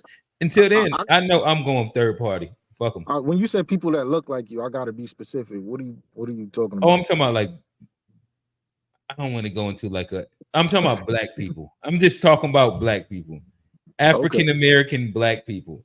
I don't want to get into it like we black natives or what FBA. Like I don't want to get into it, but black me, us, like the home team, niggas in America that passed the paper bag test. Yeah. That passed the paper bag. I don't pass. Like if you, yes, you do, nigga. I don't even mind like explicitly going into like the idea of like the people that were descendants of slaves. Yes, all that's like that's who I'm talking about for sure. Okay, but we get into like these word games where that's what I'm talking about. But yeah. All right. Hey, appreciate you, brother. I'm gonna drop like out, if you man. want Appreciate it. Hey, tap in on Wednesday with us, Don P. We'd love to see you. All right, no problem. Because we probably gonna continue this conversation. We definitely gonna have some things to talk about. Hey, yeah, Trey said the paper bag test. What? That's what I said. I was thinking, Johnny. Like, for sure. I don't know what he. It was a joke, Trey. My bad. So honestly, fellas, we can pivot in two directions. Really Not quick. Too much on me. Trey. We can bring in, I guess, whoever's left inside the back end, and we can have like a group conversation, or we can kind of try and run through some of these memes really, really quickly. Bro, how I pass the paper bag test? All right, y'all niggas gonna ignore it. We need some direction. We probably just need to go ahead and wrap it up. Yeah, we had 3 hours. Oh, y'all just wrap it up in general? Yeah, and like I said, hey Trey, I had some memes on Trey. y'all. I want to also too, but hey Trey, next week. Trey, he made you sit at that table for nothing. You see what happened? Niggas love to joke about. Hey, Trey, pull up next weekend because it's a whole bunch of niggas over here that got smoked with you on some serious. A whole bunch of niggas. What are you talking about? That's not true. Also, Johnny. Yeah, I think you got smoked with him. Trey is my dog, but no, he was just arguing with Miss Sharon in the comments. Oh, Miss Sharon told him don't hoe. Miss. I think that was a misspeak. I do think it was a misspelling. Yeah, that's not like Johnny. We're not going like fan or flame with something that's not actually happening. But no, Rail actually fucks with Trey, and that's why he wants to bring him onto the panel. I think Rail and Trey actually has like multiple agreements on multiple. Hey, things. I sent the DM last night. Trey said, "I'm here for the smoke." Hey, Coach, you gonna pull up next week, Trey, 4:30. You gonna hop in real quick and call us the MAGA boys?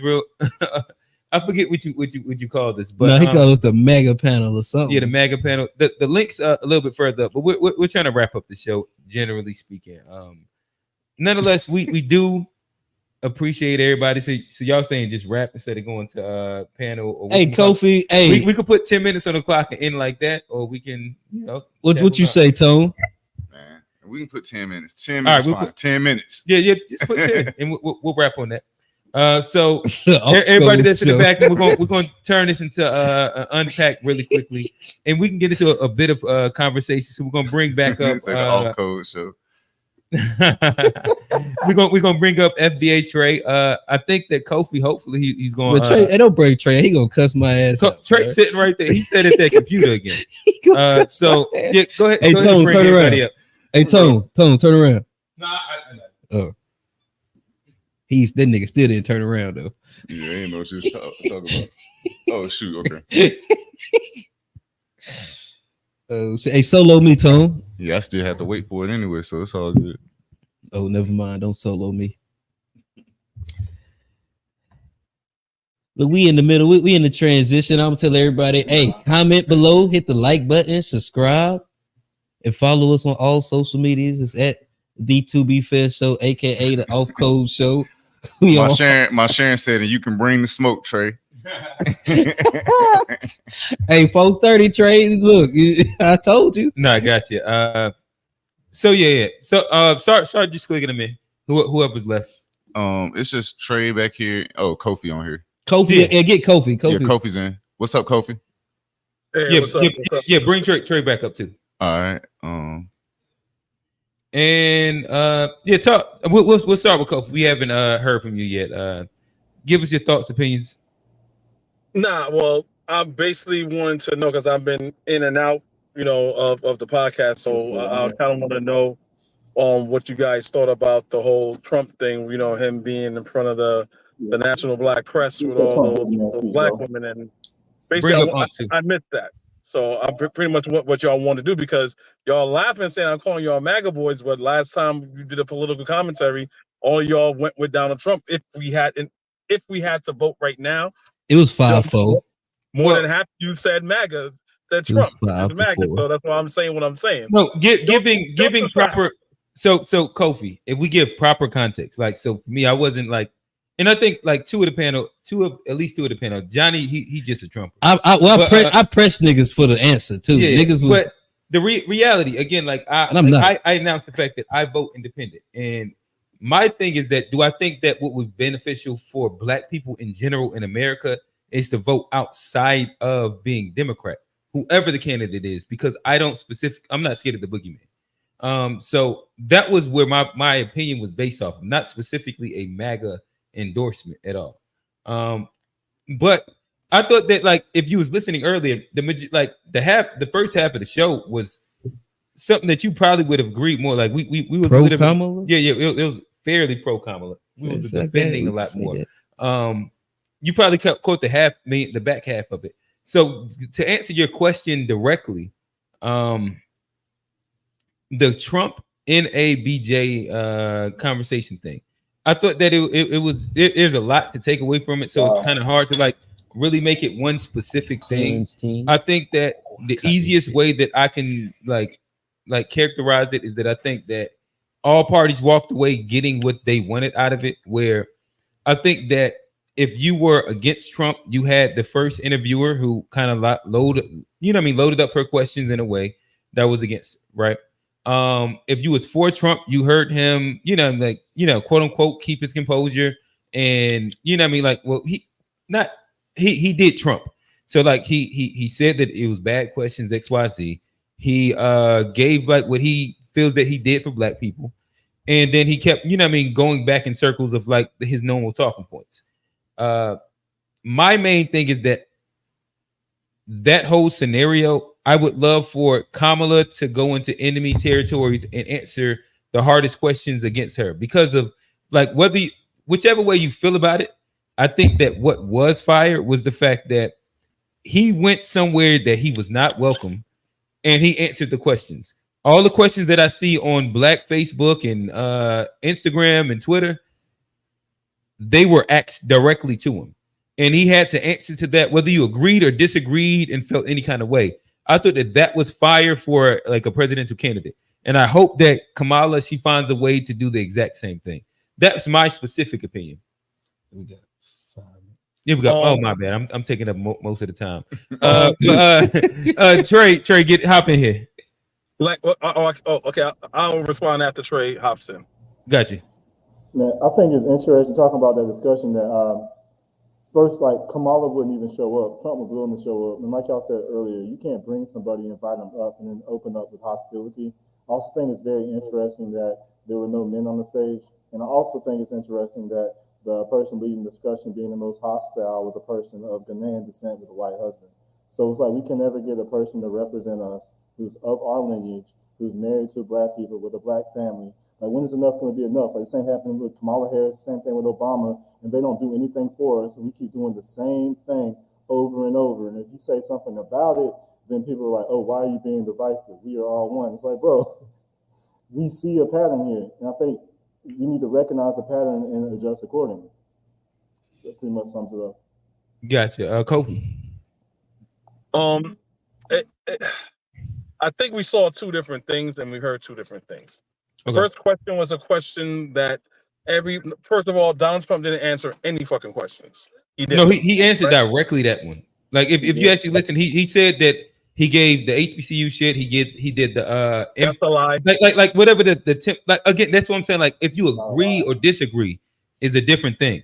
But like he did say like the things the what is it, the opportunity zones. He ran like 4 different policies that he did inside his like whether you agree or disagree. He stated that those are the policies that he did. I'm disagreeing with some of the things he said. It's just a straight up lie, and you guys take it verbatim. But if it's Kamala Harris, though, everyone gets their microscope out to see if she's telling the truth. That's not true. You didn't hear the entire beginning part of this conversation. But my bad. Hey, 2 minutes, Kofi. That's my view of what you just said overall. Certain things. So the beginning, you stated saying basically the first question you said was kind of like a loaded question. I don't know how all the things that she first stated was everything that Trump said and did, his racist comments, having racists come to Mar-a-Lago, all those things were legitimate, right? Trump did not, that's the first question he ran away from. He said, I can't believe you answered, I have never been someone asked me a question in such a nasty way. How is that answering the question? That's the first question he dodged. Then another important question, he says, well, what's going on with Sonia on Massey, you want to give cops full immunity. You spoke about this 2 weeks ago. This is a good bag. Would you give cops full immunity? He did not answer that question. He said, well, I don't know. And he took nothing but sympathy for the cops. Well, cops gotta make split decisions. And he said he didn't like what he saw in that specific shooting. I think that because like he said the thing with the water, throwing the water, and he made hand gestures like the water was thrown when the water was never thrown. He didn't see it. He said he didn't see it. He said, but from what I saw, he said he didn't know all the details about the case, but from what I saw, it looked really bad. And that's not the type of people that I would be fighting for diplomatic immunity for. That's what he said. Yeah, he did answer that explicitly. I just hope you guys give Kamala Harris the same grace and all these ambiguous, we spent like our first hour defending Kamala Harris, is what I'm saying. The man said I didn't see it, but then at the same time, he said the thing with the water, make a hand gesture, like, yes, I saw her through the water. When if anyone that saw the video knows that water was not thrown. So he said he seen her through the water. He said he didn't see the whole thing. I don't know, but he said from what I saw, I don't know how much he saw. He said the thing with when the he water. was saying that, look at the tape again. When he was saying that, he did the hand gesture. Of the throwing. He do the hands with everything. He say China and Kung Fu and like all that. Like, well, why did he? So anyway, okay. Besides that, he didn't answer that question because he said, "Are we going to give cops full immunity?" All he did was finding sympathy for the cop. Cops got to make a split decision. Well, we have to see if it's done in malice because people make mistakes. I disagree, but so Trump didn't say none of that. So what did Trump? So let me ask. Let's flip it back. Hey, Kofi, we got 50 seconds. I'd love to talk to you about this on Wednesday. And actually, please call in on Wednesday because we can finish because I disagree with you, and I think if you go back and watch it and come back on Wednesday, I think you'll have a different take. Because I did a video on my channel about it. I played the whole thing. It's about 36 minutes, and I played it so everyone can have it in the correct context. So you can see my view on it. You go on my channel. I did a review of it. But yeah, I'll come on Wednesday. Hey Kofi, what's your channel? Yeah, shout it out. The Black Critic, Kofi the Black Critic. You can type that in the comments real quick. I'll post it up. Yeah. Right, cool. Nonetheless, check out Kofi the Black Critic. Hey Trey, leave it with a final thought, like good 30 seconds. Yeah. I said let's just try to be more on code because I'm seeing Jarrell kind of following up with maybe he did move his throw the water at the cop and stuff like that. And then I don't know I don't really know if we had Jarrell, get your ass on code, nigga. Hey, Rail, like y'all better be friends when he came next week. Tell them hop on code, Trey. Tell them. Yeah, I mean, I think it should be obvious when we see somebody do something that's that indefensible, like that's just to getting unalive. We shouldn't like feed in the BS that kind of justifies the lynching. And I don't understand why Black people like we're so open to foreigners being able to lead the discussion. Like we'll have no survival instinct, bro. And I think the people that are in charge are the ones that are the least like have not an ounce of militancy to them at all, bro. And I think all of our progress in Black society has come when we had the people who were more on code, more defensive, less welcoming to all other groups of people. That's how we got our progress. Not like with all respect, kind of like the house nigga mentality. Gotcha. All right. Hey, respect to my boy David Walker, man. Like real talk. He staying on 10 every time. And again, big shout out to every panelist that has came up. All our call-ins. As we start landing the plane to the conversation, again, this was Identity Politics 101 in itself. And you kind of seen it even play out throughout the episodes, where in this episode we was called both sides of the coin just because of presenting fair facts on both sides. And called out for pandering to both sides, which is like, again, the domestic tether MAGA panel. Yeah, domestic tether MAGA. Well, no. You got added Democrats. Yeah, about that. You kept it all on one side. You just make no. I'm not that what this nigga just said. But not like the interesting thing is like seeing it play off in real time, where if what we did was defend both sides of the coin, and the fact that we wasn't tribal to a specific. It's the way that politics in America in itself works. Like we right now, like I said, I'm a swing voter. Like I'm not sold on either side, and the boogeyman conversation isn't going to sway me. So now let's actually talk about what's actually being said in the policies. And I think that that's the way that most America can or should operate. Most Black people in America should operate. And again, let's get away from, Trump trying to denounce if Kamala was Black or not. Let's get away from the whole like bringing Meg this fucking Stallion on stage and that being a reason for us to vote. And let's talk about actual policies that's going to impact middle and working class people. And for me, that's what I'm going to vote on, especially if it impacts the ones that look like me. Boy, Trey be having the names, bro. Trey said we are not afraid of Trump. The left needs a new strategy, or Kamala will lose. Oh yeah. Trey. Hey, shout out Trey, shout out Kofi, Don P, Tara, Golf. We appreciate all your comments, man, for real. Pull up on Wednesday. We'll get back to it. Mama Sharon, Miss Sharon, Chuwu, everybody. Like a shout out the whole chat. Hit the like button for us, please. Hit subscribe, hit notifications, comment below if you catching this after we go live. Let us know what y'all think. What side we on? Will we fair or will we foul? Follow us on all social medias. It's at the To Be Fair Show. That's on Facebook, Instagram, TikTok, and Threads. Hey, send us links if we uneducated, man. We really like links. Yeah. Like send us links. Send us stats. Send us stats. We want to see. I spent the entire episode asking for those like Kamala stats that I haven't seen. When everybody's saying she's what is she? She said that she's not Black. She said like she put up all these Black men. Show me the stats. Until then, like I almost have to like not agree with you because I haven't seen her do any of these things, and it almost starts to feel like a witch hunt. But yeah, Tone, let's get us up out of here. And I was gonna say, that's the essence. We trying to be fair. Help us be fair. Give us the stats. Y'all know where to find us. I am your host, Johnny P. Old Head Rail. It's Q. hey, shout out Old Head Rail. Shout out my boy Tone. And we out. We out. Hey, shout out to the premium tellers. The premium blacks. Premium Premium tether. These boys.